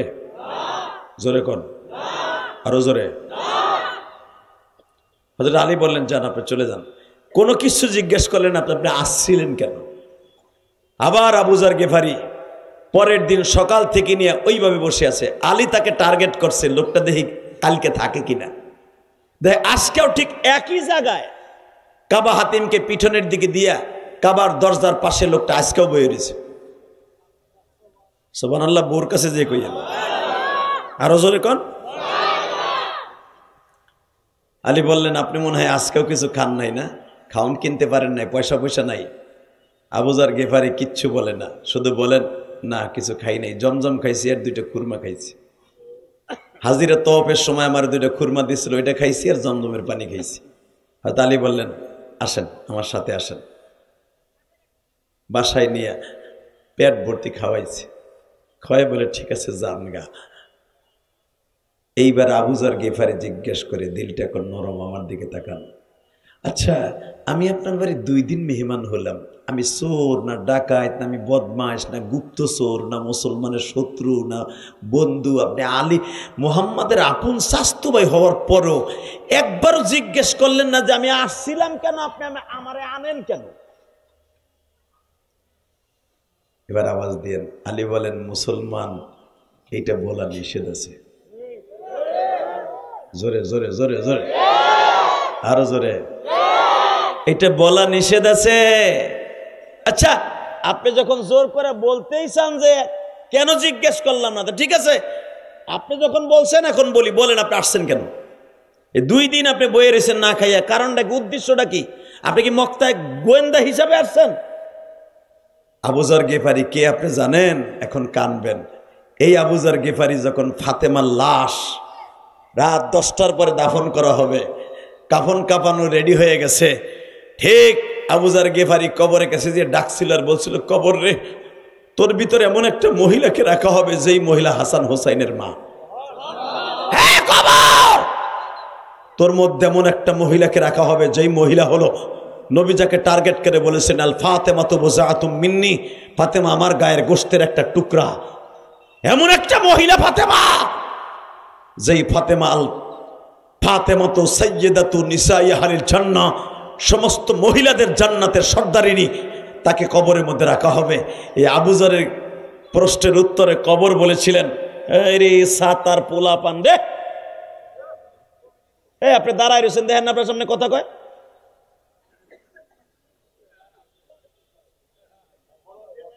আল্লাহ হেফাজত করুক, জোরে বলেন আমিন।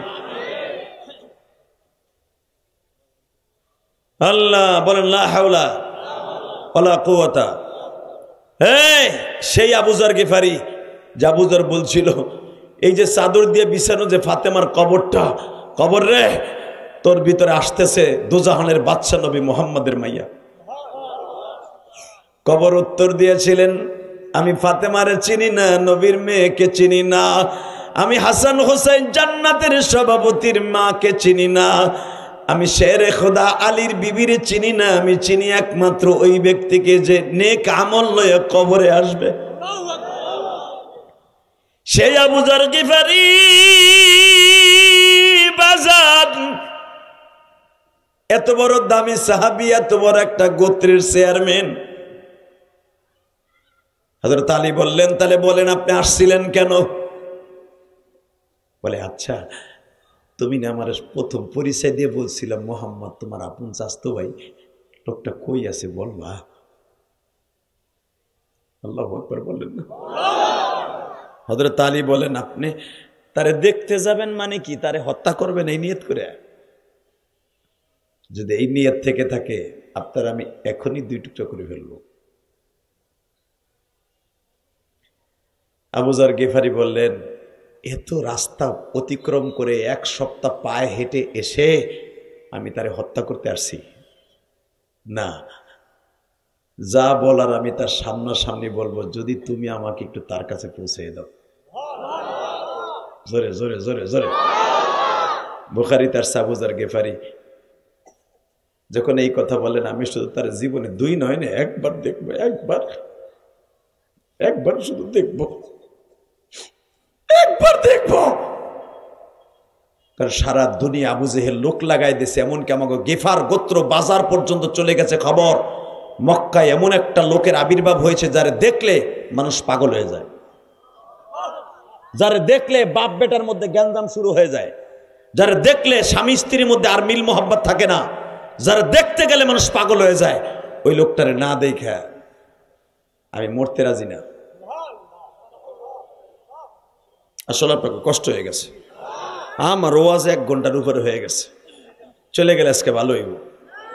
হ্যাঁ, যে বাপসা বুঝতেছি আপনাকে বাপ বেশি ভালো না। রেডি? আল্লাহু আকবার বলেন তো। হ্যাঁ, আবু যর গিফারি বলেন, আমি আমার গোত্রের একজন নেতা, 4,500 মানুষের নেতা আমি। আমার দেশে খবর পৌঁছে গেছে যে মুহাম্মাদরে দেখতে গেলে সে পাগল হয়ে যায়, বাপ বেটার বেড়ে গ্যাঞ্জাম লেগে যায়, লোকটা মিথ্যুক। আমি নিয়াত করছি তার চেহারাটা না দেখে মরব না। সঙ্গে সঙ্গে আবু যর গিফারি বলেন আমি তার একটু দেখবো। আলী বলেন শোনেন, তার কাছে যেতে হলে একটা সিস্টেম আছে, কি আপনি আমার পিছনে যা আসতেছেন এটা দেখা যাবে না, তাহলে আপনারা মেরে ফেলাইব আবু জেহেলের বাহিনী। আপনি আমার পিছনে আমার ফলো করে যে আসতেছেন মোহাম্মদের বাড়িতে, এটা বুঝতে দিবেন না। আমি মাঝে মাঝে পাথর ধরে ফিক্কা মারবো, আপনি হাঁটতে থাকবেন। আমি পাথর যেদিকে মারবো আপনি ওদিকে যাইতে থাকবেন। আল্লাহু আকবার জোরে বলেন। মাঝে মাঝে আমি পিছনে পড়বো, আপনি সামনে যাবেন গা, আবার আমি সামনে যাব দৌড় দিয়ে, আপনি পিছনে যাবেন গা।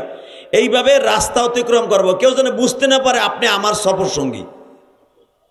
চিন্তা করেন ইসলামের জন্য কত কঠিন ছিল, কত কঠিন ছিল, কত কঠিন ছিল। হযরত আলী জাবালে সাফা মারওয়ার মাঝখান দিয়া আলী পাথর মারে, আবু যর গিফারি বুঝে নেয় যে এদিকে আমার যেতে হবে। আবার আলী হাঁটতে হাঁটতে যায়, সে পিছনে যায়, আবার পিছনে যায়, আবার সামনে যায়। এইভাবে যাইতে যাইতে বিশ্বনবীর দরজার কাছে হাজির। আহারে ওই যুগে যদি আমাকে জন্ম হইতো রে, আমি গুনাহগার যদি একবার নবীরে দেখতে পারতাম যে আমার নবীরে হযরত আলীর সামনে, আমার নবীর সামনে লয়ে গেছে। আল্লাহ তোমার নবীরে যারা জীবনে একবার স্বপ্নে দেখতে চাই, এদের চোখের পানিগুলো কবুল করবা। নবীর জীবনে যদি কেউ একটা দিন স্বপ্ন দেখেন, তার জন্য জাহান্নামের আগুন হারাম হয়ে যাবে। বাজান দেখেন তো এখন এক ফোঁটা চোখের পানি আসে কিনা। বেজান রেবার আমার দিকে তাকান, আবু যর গিফারি দরজায় নক করতেছে আলী। নক করার সঙ্গে সঙ্গে আমার নবীর কলিজার টুকরা মেয়ে উম্মে কুলসুম দরজা খুলে দিছে। আলীর সাথে দেখা ঢোকার পারমিশন নিল আবু যর গিফারি। মা খাদিজার বৈঠক খানায় বৈশা আবু যর গিফারি বসে আছে। বাবা আমার এতিম নবী উপরের থেকে নামতাছে, আমি দেখবো আমার নবীরে যারা জীবনে একবার স্বপ্নে দেখতে চাও গো বাবা, চোখের পানি দিয়ে আমার মাওলারে বুঝায় কও মালিক রে, দুনিয়ায় কত মানুষকে স্বপ্নে দেখাইলা, একটা বার কি তোমার নবীরে দেখাইতে পারো না, যেই মানুষটার দেখলে জাহান্নামের আগুন হারাম হয়ে যায়।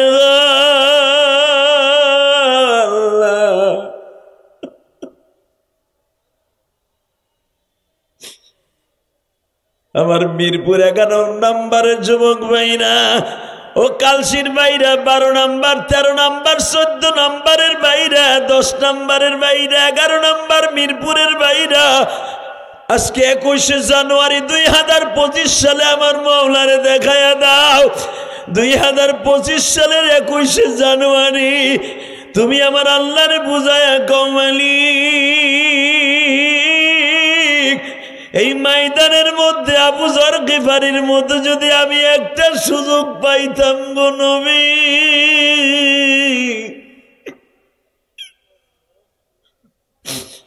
আমার নবীর পাও দুটো জড়ায় ধরে চুমা দিতাম আর বলতাম নবী ও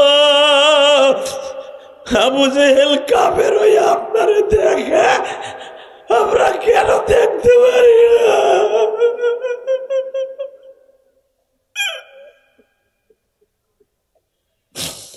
আল্লাহ তুমি দেখো তোমার পাগল গুলা নবীরে দেখার জন্য কাঁদা, তোমার নবীরে তুমি দেখার লাইগা 7 আসমানের উপরে লয়া গেছ, তাহলে বোঝা গেছে তোমার নবীর চেহারাটা তোমার কাছে কত দামি ছিল।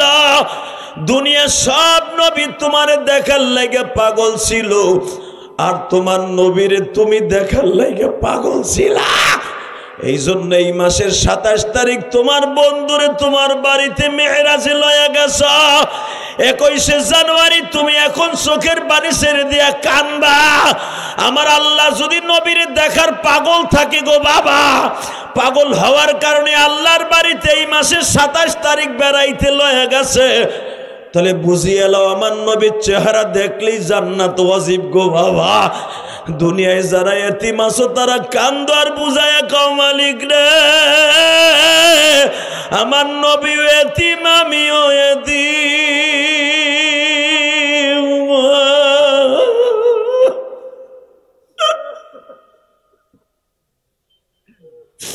হেতিম হইয়া নবী আমার কান্দে মদিনাতে, কত সন্তান বাবা ডাকে আমি পারি না যে, মালিক তুমি ভালো রাখো বাবা মায়ের কেমন আছেন তারা সবাই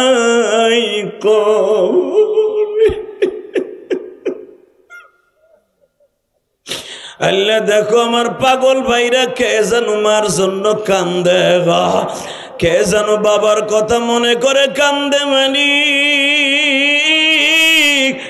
চোখের পানি যদি তোমার কাছে হীরার চাইতে দামি হয়, এদের চোখের পানির খাতিরে মাপ দিতে পারবা না। মিরপুর 11 নম্বর, 10 নম্বর, 12 নম্বরের দিকে তাকাও। মহিলারা হয়তো মহিলা প্যান্ডেলে অথবা বাসায় বসে বসে আমার মায়েরা কান্দে। ও মা, আপনি যেই ঘরে একদিন বাসর ঘরে আসছিলেন রঙিন শাড়ি পরিয়া মা, ওই ঘর থেকে আপনি সাদা কাপড় পরে যাবেন মা।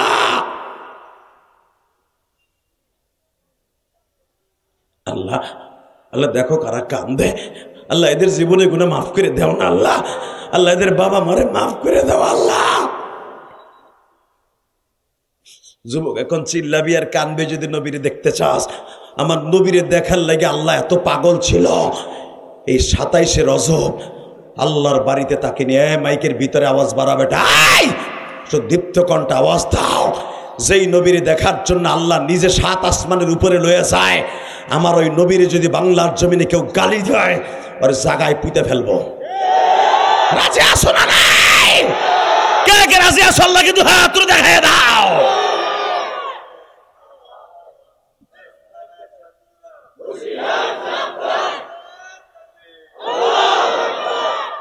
এই বিশ্বনবীর শত্রুরা হুঁশিয়ার, সাবধান, এটা বলতে হবে ইনশাল্লাহ। বলেন আল্লাহু আকবার, জোরে বলেন। এ কলিজার যুবক, এবার আমার দিকে তাকা। তোদের পাও দুইটা ধরছি। নবীরে দেখার জন্য যদি আল্লাহ এত পাগল থাকে, ওই নবীর জীবনে একটাবার স্বপ্নে দেখতে পাগল হতে পারবা না। আর নবীরে দেখতে হলে এই চোখের পানি লাগবে, পানি ছাড়া দেখতে পারবা না।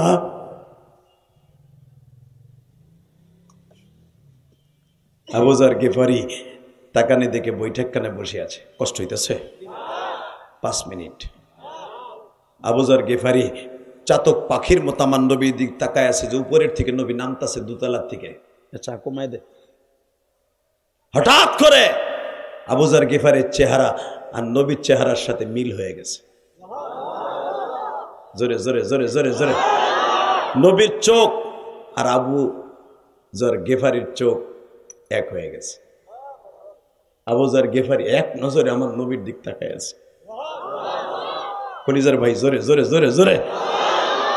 আন্দোলনের ডাক দিলে এত জোরে চিল্লে চিল্লে স্লোগান দিতে পারস। কোরআনের মাঝমায় বসে একটা স্লোগান দিয়ে দেখায় দে, যদি ওই জায়গায় আমি আর তুমি থাকতাম। আবু যর গিফারি অত্যন্ত ব্রিলিয়ান্ট মানুষ, অত্যন্ত বুদ্ধিমান মানুষ। যখনই দেখছে এই যে মুহাম্মদ সাল্লাল্লাহু আলাইহি ওয়াসাল্লাম নামতাছে, একটা চিৎকার দিয়ে বলে, আলী উনি কি মুহাম্মদ? জোরে জোরে জোরে জোরে জোরে জোরে জোরে। তখন বলছে, এই যে কি মুহাম্মদ? হযরত আলী বলেন, নাম। আবু যর গিফারি লাফ দিয়ে দাঁড়ায় গেলেন। নবীর সম্মানে দাঁড়াইয়া নবীকে সালাম করে বলে, এই চেহারার ভিতরে কোনো গুন্ডার ছাপ নাই, এই চেহারার মধ্যে কোনো সন্ত্রাসী ছাপ নাই, এই চেহারার মধ্যে কোনো নবী, আমি আপনার কাছে আসছিলাম শুধু একটা জিনিস দেখার জন্য। আবু জেহেল বলতেছে, মুহাম্মদ নামে একটা বদমাইশ আছে, তার কাছে গেলে মানুষ বদমাইশ হয়ে যায়। এটা কোনো সন্ত্রাসী বদমাইশের চেহারা না, এই চেহারার মধ্যে লেগে আছে আমার আল্লাহর কুদরতি নূর, আমার আল্লাহর কুদরতি নূর, আমার আল্লাহর কুদরতি নূর। আমারে পড়ায় দেন লা ইলাহা মুহাম্মাদুর। বুখারীতে দেখবেন, আমার বাপের বানানো কথা না, আমার নবী বলেন, আবু যর আপনি কালেমা পড়ছেন, আপনি কি আমার ঘরের থেকে বের হতে পারবেন? বের হলেই তো আপনাকে মেরে ফেলবে, এবার আওয়াজ দিয়েন। আপনার জীবনে কোনোদিন এত জোর আওয়াজ দেন নাই। আবু যর বললেন, জীবন দিব, মাল দিব, জান দিব, ঈমান দিব না। জোরে জোরে জোরে জোরে জোরে জোরে জোরে জোরে জোরে জোরে জান দেব, মাল দিব, সব দিব, ঈমান দিব না। যদি আমাদের সামনে এরকম পরীক্ষা আসে, জীবন যৌবন সব দিব, ঈমান দিব না। রাজি আছি না নাই? কে কে রাজি আছেন দেখে আল্লাহকে হাত উঁচা করে দেখান তো, কে কে রাজি আছে?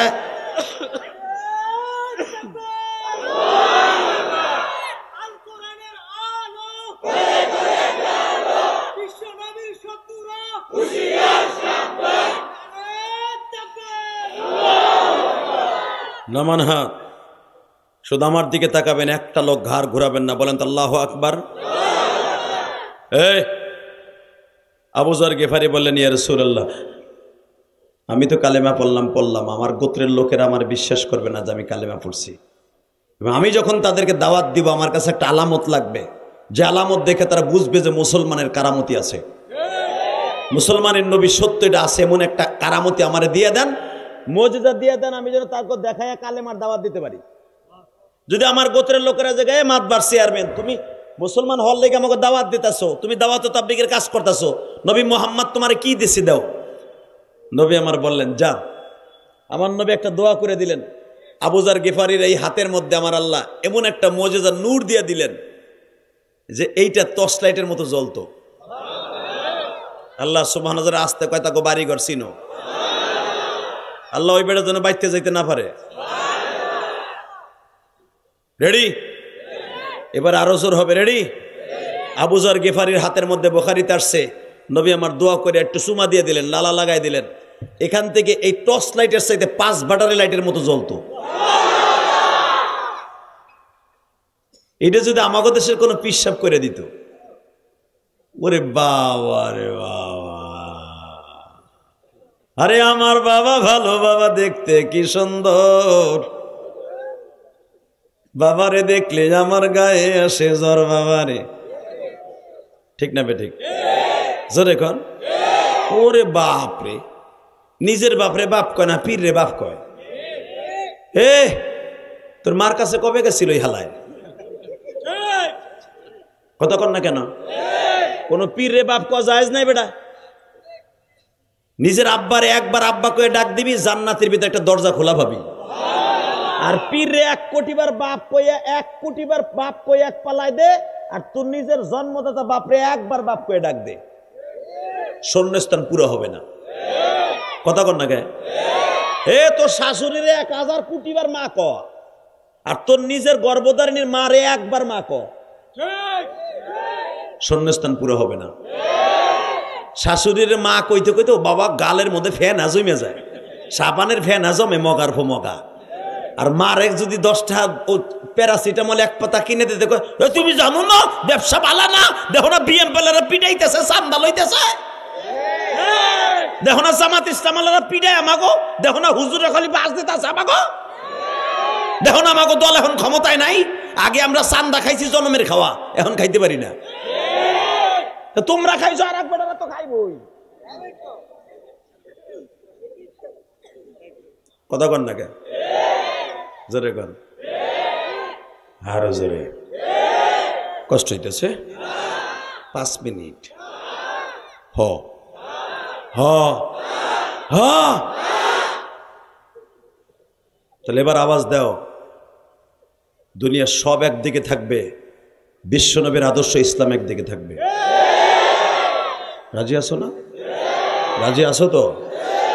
হুজুরগো কথা বাসি হইলেও কাজে লাগে, ঠিক না? জোরে কন। মূর্তির বিরুদ্ধে সাবেক মাননীয় প্রধানমন্ত্রীকে আমরা বলছিলাম, আপনার বাপের ভাস্কর্য বানায়েন না। এই অপরাধে নিরহ আলেমদেরকে ধরে ধরে নিয়ে আয়নাগর নামে গজব করে নিয়ে গরম গরম মুরগির ডিমডু হয়েছে, হাঁসের ডিমডু হয়েছে। ভারতের তোমার দাদা বাবুর সৈন্য দিয়ে এমন পিডাইছ, এখন আলেমুল আমার কথা যখন শুনি চোখ বেয়ে অঝরে পানি ঝরতে থাকে। এত কষ্ট দিছে আলেমদেরকে, ইমাম আবু হানিফার মতো এত কষ্ট দিছে, তখন মনের ভিতর থেকে যে কি জ্বালা শুরু হয় আপনাদের বুঝাইতে পারবো না। আমি ইলিয়াস রহমান জাহেদী জীবনে মিয়া কোনো দল করি নাই। আওয়ামী লীগ কও, বিএনপি কও, জামাত কও, হুজুরগো দল কও, কোনো দল আমি করি নাই। হ্যাঁ, তবে একটা দল করছি, ইসলামের বিরুদ্ধে কথা বললি ওর বিরুদ্ধে কণ্ঠটা বাজাইছি। কথা বলেন না কেন? জোরে খান। এখন আমার মতো হুজুরে ধরে নে যদি 11 দিন পিছনে বাইন দেয়া ল্যাংটা কইরা জাইঙ্গা পরে পিডায়, তাহলে এই চোখের পানি কার কাছে দেব? বলেন কারে দেব? এরকম হাজার হাজার আমার মতো আলেমদেরকে, মিডো আলেমদেরকে ধরে ধরে নিয়া জেলখানা ঢুকাইছে। জিএমবি কইয়া, জীবনে মিয়া জিএমবি কারে কয়? যারা এসটেন গালে এফএমজি 47 চালাইতে পারে। জীবন একটা রিবেল বলো তো হাত দিয়ে ধরে নাই। কথা বলেন না কেন? দুনিয়ার সব কিছুতে বেঈমানি করতে পারে, চোখের পানি কোনোদিন বেঈমানি করবে না। কথা বলেন না কেন? মুসলমানের পোলা তাকানো এদিকে। রেডি? রেডি? রাজনীতি করব ইনশাল্লাহ, ওই রাজনীতি করব যেই রাজনীতি করলে আমি আল্লাহকে পাবো। ইনশাল্লাহ বলেন। ওই রাজনীতি করব যেই রাজনীতির সাথে আমার আল্লাহ এবং আল্লাহ রসুলের সম্পর্ক আছে। ওই রাজনীতি করি না যেই রাজনীতির সাথে আবু জেহেলের সম্পর্ক আছে। রেডি? আবু যার গিফারি বলে, ইয়া রাসূলুল্লাহ আমারে যা দিলেন হুজুর, এটা লইয়া যদি আমার গোত্রের কাছে যাই মানুষে কবে এটা জাদু, আপনার আরো বদনাম হইব। বরঞ্চ একটা কাজ করেন হুজুর, আপনি আমারে এই হ্যান দিয়ে ঘুরাইয়া আমার বগলের নিচে দিয়ে দেন। হাসবেন না, এবার কানবেন। আমার নবী দোয়া করে দিলেন, আবু যার গিফারির এই বগলের ভিতরে নবীর মুআজিজা এমন ভাবে তুলে দিলেন, আবু যার ঘুমাইয়া থাকলেও বগলের ভিতর থেকে আওয়াজ আসতো। আবু যার গিফারি যখন তার গোত্রের মানুষের কাছে যে বললেন, দেখ দুনিয়ার মানুষ বেঈমানি করতে পারে, কোন মানুষের বগলের ভিতর থেকে কালেমার আওয়াজ আসতে পারে না। আবু যারের গিফারির কথা শুই না কয়, দৌড়ো বেটা, এরকম বহুত জাদু দুনিয়ায় দেখছি, মুহাম্মদ বলে জাদু দিয়ে মানুষের অনেক কিছু করে। আবু যার গিফারি আবার আসছে, ইয়া রাসূলুল্লাহ এগুলো আমার দরকারই নেই। নবী আমার বললেন, তোমার এই কারামতি দেখে কালেমা পড়বে সবাই না? তুমি চাইছিলে তাই দেখাই দিলাম যে আমি নবী ইচ্ছা করলে অনেক কিছু করতে পারি। ঠিক না ভাই? ঠিক। যাও, এইগুলা কিচ্ছু লাগবে না, বগলেও লাগবে না, হাতেও লাগবে না। তবে একটা কথা তোমারে দিয়ে গেলাম, তোমার গালের মধ্যে আমি ফু দিয়ে দিলাম, যাও, আর আমি দোয়া করে দিলাম, তুমি এখান থেকে যাওয়ার পরে যারে দাওয়াত দিবা সেই কালেমা গ্রহণ করবো। বেজন্ডিবার আমার দিকে তাকানা বুঝার গিফারি তার কওমের লোকের কাছে চলে গেলেন। কওমের মানুষগুলাকে যখন দাওয়াত দিয়ে আরম্ভ করলেন, বাবা আবু যার গিফারি 1-2 জন নয়, প্রায় 4,500 মানুষ লইয়া কালেমা পড়াইয়া মদিনায় চলে গেলেন। বিশ্ব নবীর সামনে যে বলে, নবীজি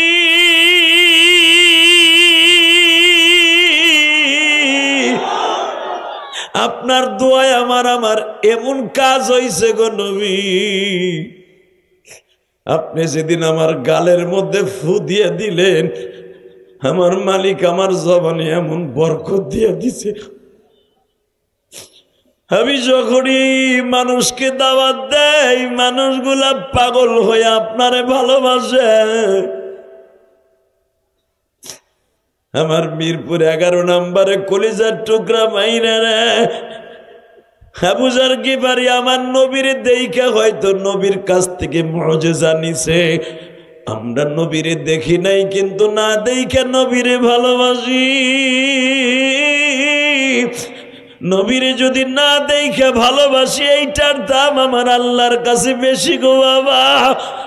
যদি আমি আপনাদের 2টা পাও ধরতে হয় তাও রাজি আছি। এই রজবের সাথে আমার আল্লাহরে বুঝাইয়া কইবা, মালিক রে আর দুনিয়ায় কয়দিন থাকবো জানি না। আব্বারে দেখছিলাম, আব্বা চইলা গেল। যেই ঘরে ভাই বাস করতাম, 5 ভাই বোন একসাথে, বড় ভাই ছোট ভাই মাইজা ভাই সবাই চলে গেল। আমি একা ওই ঘরে বাইসা আছি, আমিও যখন চলিয়া যাব এই ঘরে থাকার মতো কেউ নাই গো মালিক।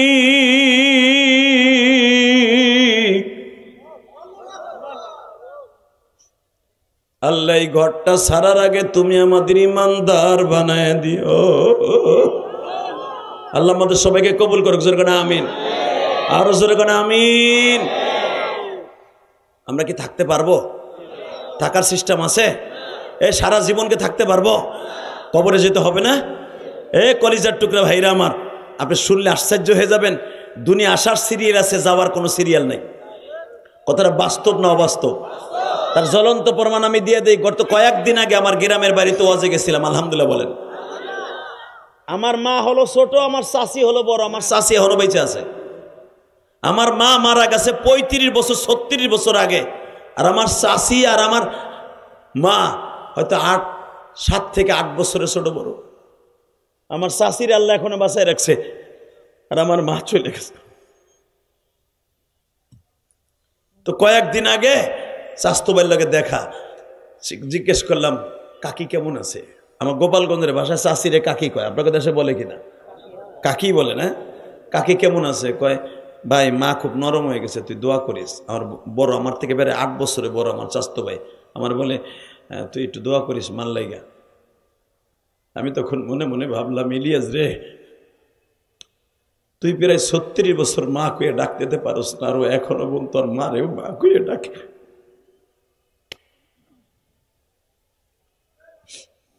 কলিজার ভাইরা, আমি তোমাদের দুইটা পাও ধরে বলে দিয়ে যাই, ওয়াজের প্যান্ডেল ওঠার আগে আমার এক ফুফাতো ভাই দৌড়ে আসছে, ভাই ইলিয়াস তুমি কেমন আছো? ভালো আছি ভাইজান, কেমন আছেন? ভাইরে তোমার মনে আসেনি? বললাম কত কথাই তো মনে আছে, কত কথা মনে নাই। বলে তোমার মা যখন মারা গেছিল, আমার মা তোমারে বুকের মধ্যে নিয়ে আদর করছিল। আজকে আমার মা গত সপ্তাহে মারা গেছে, আমার মায়ের লেগে দোয়া করব। এই কথা বইলাছে, এই পরিমাণ কান্না আরম্ভ করে দিছে রে ভাই। তখনই আমার মনে পড়ে গেল, আমি ইলিয়াস রহমান জেহাদি যেদিন 12 বছর বয়সে মা হারাইয়া গ্রামের বাড়িতে মাদ্রাসা থেকে চলে আসছিলাম, অনেক মহিলা আমারে বুকে নিয়ে চুমা দিয়া বলছিল, ইলিয়াস রে তোমার মা চলে গেছে বাবা, আল্লাহ জানো তোমারে আলেম বানায় দেয়।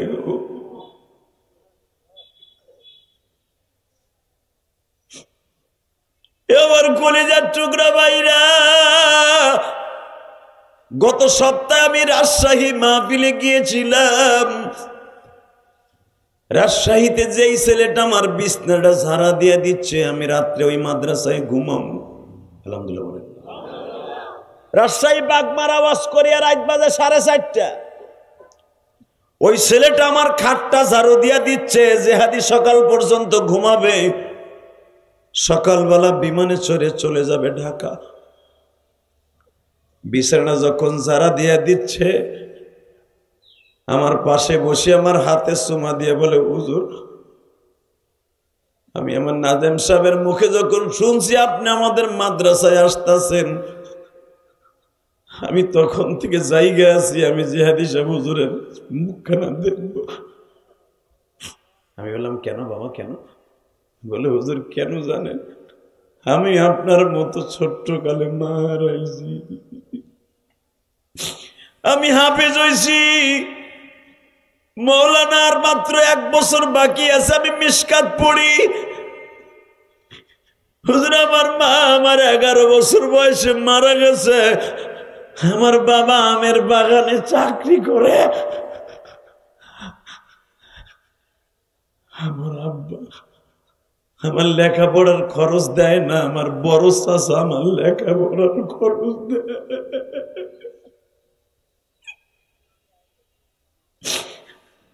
আমার আব্বা আমার লেখাপড়ার খরচ দেয় না হুজুর। যখনই আমার আব্বা পালায় পালায় আমারে দেখতে আসে, আমার সৎ মায় আমার আব্বারে বকে। আমি তখন মনে মনে কই ইলিয়াস রে, তুইও তো সৎ মায়ের ঘরে আলেম হইছ রে ইলিয়াস।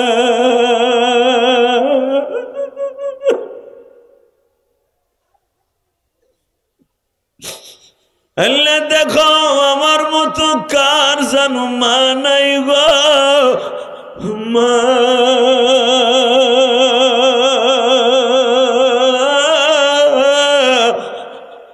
এইখানে কত শিল্পপতি আছে, সভাপতি আছে, মসজিদের সেক্রেটারি আছে, কত দোকানের মালিক আছে, কিন্তু মা বলে ডাক দেওয়ার মতো মালিক নাই গো।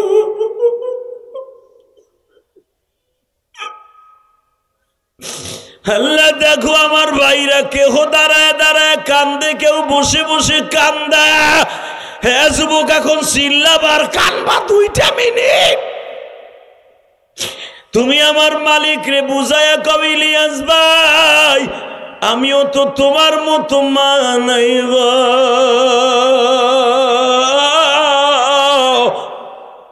আমারও জনম দুঃখ মিয়া বাবা নাই।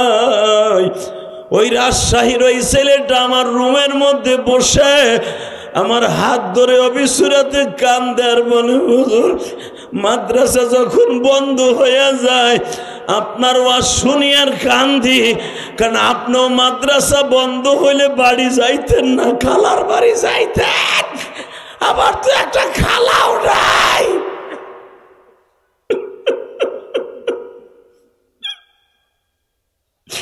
আমি চাচার বাড়িতে যাই গো হুজুর, আমার দুঃখ বুঝার মতো এই দুনিয়ায় আল্লাহ ছাড়া কেউ নাই। আমি ছেলেটার হাতটা ধরিয়া দোয়া করে দিলাম, বাবা ইলিয়াসুর রহমান জিহাদিকে আল্লাহ দুনিয়ার সব কিছু দিছে, আমিও দোয়া করি আল্লাহ তোরেও দিবে, কিন্তু বাবা তাহাজ্জুদে মার জন্য বেশি বেশি দোয়া করিস, বাবার জন্য দোয়া করিস, বর্দ করিস না। আল্লাহ দেখো আমার বাইরা ডাইনে বামে কান্দে, কার বাড়ি বরিশাল ভোলা, কার বাড়ি রংপুর, দিনাজপুর, কুড়িগ্রাম, মাদারীপুর, শরিয়াতপুর, চাঁদপুর। আল্লাহ কার বাড়ি শরিয়াতপুর, তুমি তাকায়া দেখো ফরিদপুর। আল্লাহ কার বাড়ি গোপালগঞ্জ, কার বাড়ি মানিকগঞ্জ, কার বাড়ি ফরিদগঞ্জ।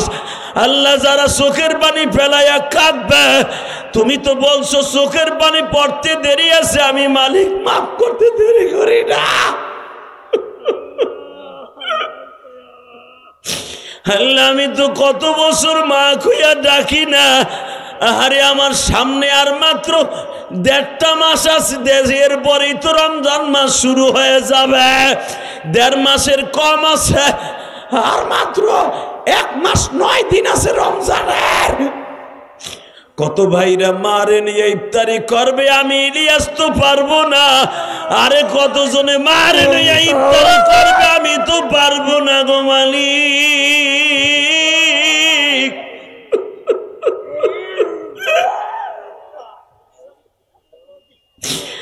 কতজনে মাকে নিয়ে ইফতারি করে, মারে নিয়ে ইফতারি করবে, মাকে নিয়ে সেহরি খাবে, আমি ইলিয়াসুর রহমান জিহাদি তো পারবো না গো মালিক। আমার মতো কে জানো এই মিরপুর 11 নাম্বারে পারবে না, চিল্লায়া চিল্লায়া কান্দা দেখাও মালিক রে, আমার মতো কপাল পড়াই, আমার মতো কপাল পড়া এই জগতে না।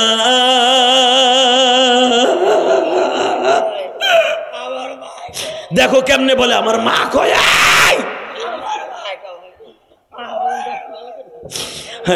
তুমি দেখো মালিক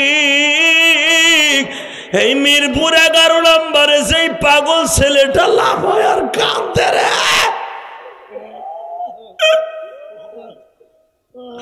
আল্লাহ এরকম কতজনে মাহারা হাত 2টা উঠে আল্লাহকে জোরে একটা ডাক দাও, ডাক দাও, ডাক দাও, সবক ডাক দে, ডাক দে, 21শে জানুয়ারি ডাক দে, 21শে জানুয়ারি এই ভাইয়ের মতো ডাক দে।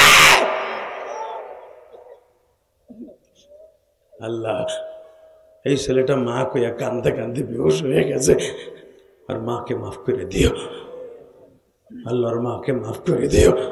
ওর মতো যাদের চোখ দিয়ে লেবু রসের মতো পানি পড়ছে ওদেরকে মাফ করে দাও আল্লাহ। তুমি না কইছো সন্তান কাঁদলে তোমার ভিতরে আগুন লেগে যায়। আল্লাহ যাদের বাবা মায়ের জন্য কাঁদছে এদেরকে মাফ করে দাও আল্লাহ, এদের সন্তানগুলাকে ওলি বানায় দাও আল্লাহ। আমাদের সন্তানগুলাকে এত তাড়াতাড়ি এতিম বানায়ও না আল্লাহ। যারা কাঁদছে আমার দাড়ি বাঁকা বাজানরা বয়ে বয়ে কাঁদে, কত যুবক মার হাতের পিঠা খায় শীতের দিনে, আমরা খাইতে পারি না বাবা। আগে ঢাকায় আসলে মা লঞ্চ ঘাটে খাড়ায় থাকতো, বাসের সিটের কাছে দাঁড়ায় থাকতো, বাবা আবার কবে তোর চেহারাখানা দেখবো, আজকে চলে গেছে দরদি, আর কেউ তাকায় থাকে না বাবা। আমার মা ইন্তেকালের সময় আমারে বলে গেছিল, ইলিয়াস কোনোদিন টাকার মালিক হলে একটা মসজিদ মাদ্রাসা বানাইছে, আলহামদুলিল্লাহ বলেন। আমার মায়ের একটা ওসিয়াত পালন করতে যাইয়া আমি ঢাকা কেরানীগঞ্জ, আপনারা জানেন এখন বাইতুস সুজুদ মসজিদের জুমা ছাড়ার পরে আমি আমার মসজিদে জুমা পড়ে, আলহামদুলিল্লাহ বলেন। যেভাবে আপনারা কান্তাছেন আমার মসজিদেও ঠিক এরকম কান্নাকাটি হয়। এ কলিজার ভাইরা আমার, এই রজব মাসের দোয়াগুলা যদি আল্লাহ কবুল করে, সবার দোয়া যদি কবুল হয়, আমার মন কেন জানে বলে রমজান মাসের রোজা আমাদের কবুল হবে। আলহামদুলিল্লাহ বলতে পারলা না? আপনাদের চোখের পানি মুছেন না। জীবনে কি চান? দুনিয়ার মানুষ মানুষের আশা পুরা করতে পারে না, আমার মালিক কিন্তু পারে। কথা ঠিক না বে ঠিক? জোরে কর, আরো জোরে। আপনার চাকরি নাই, ওনার কাছে চান কাইন্দা কাইন্দা। আপনার ব্যবসা নাই, ওনার কাছে চান।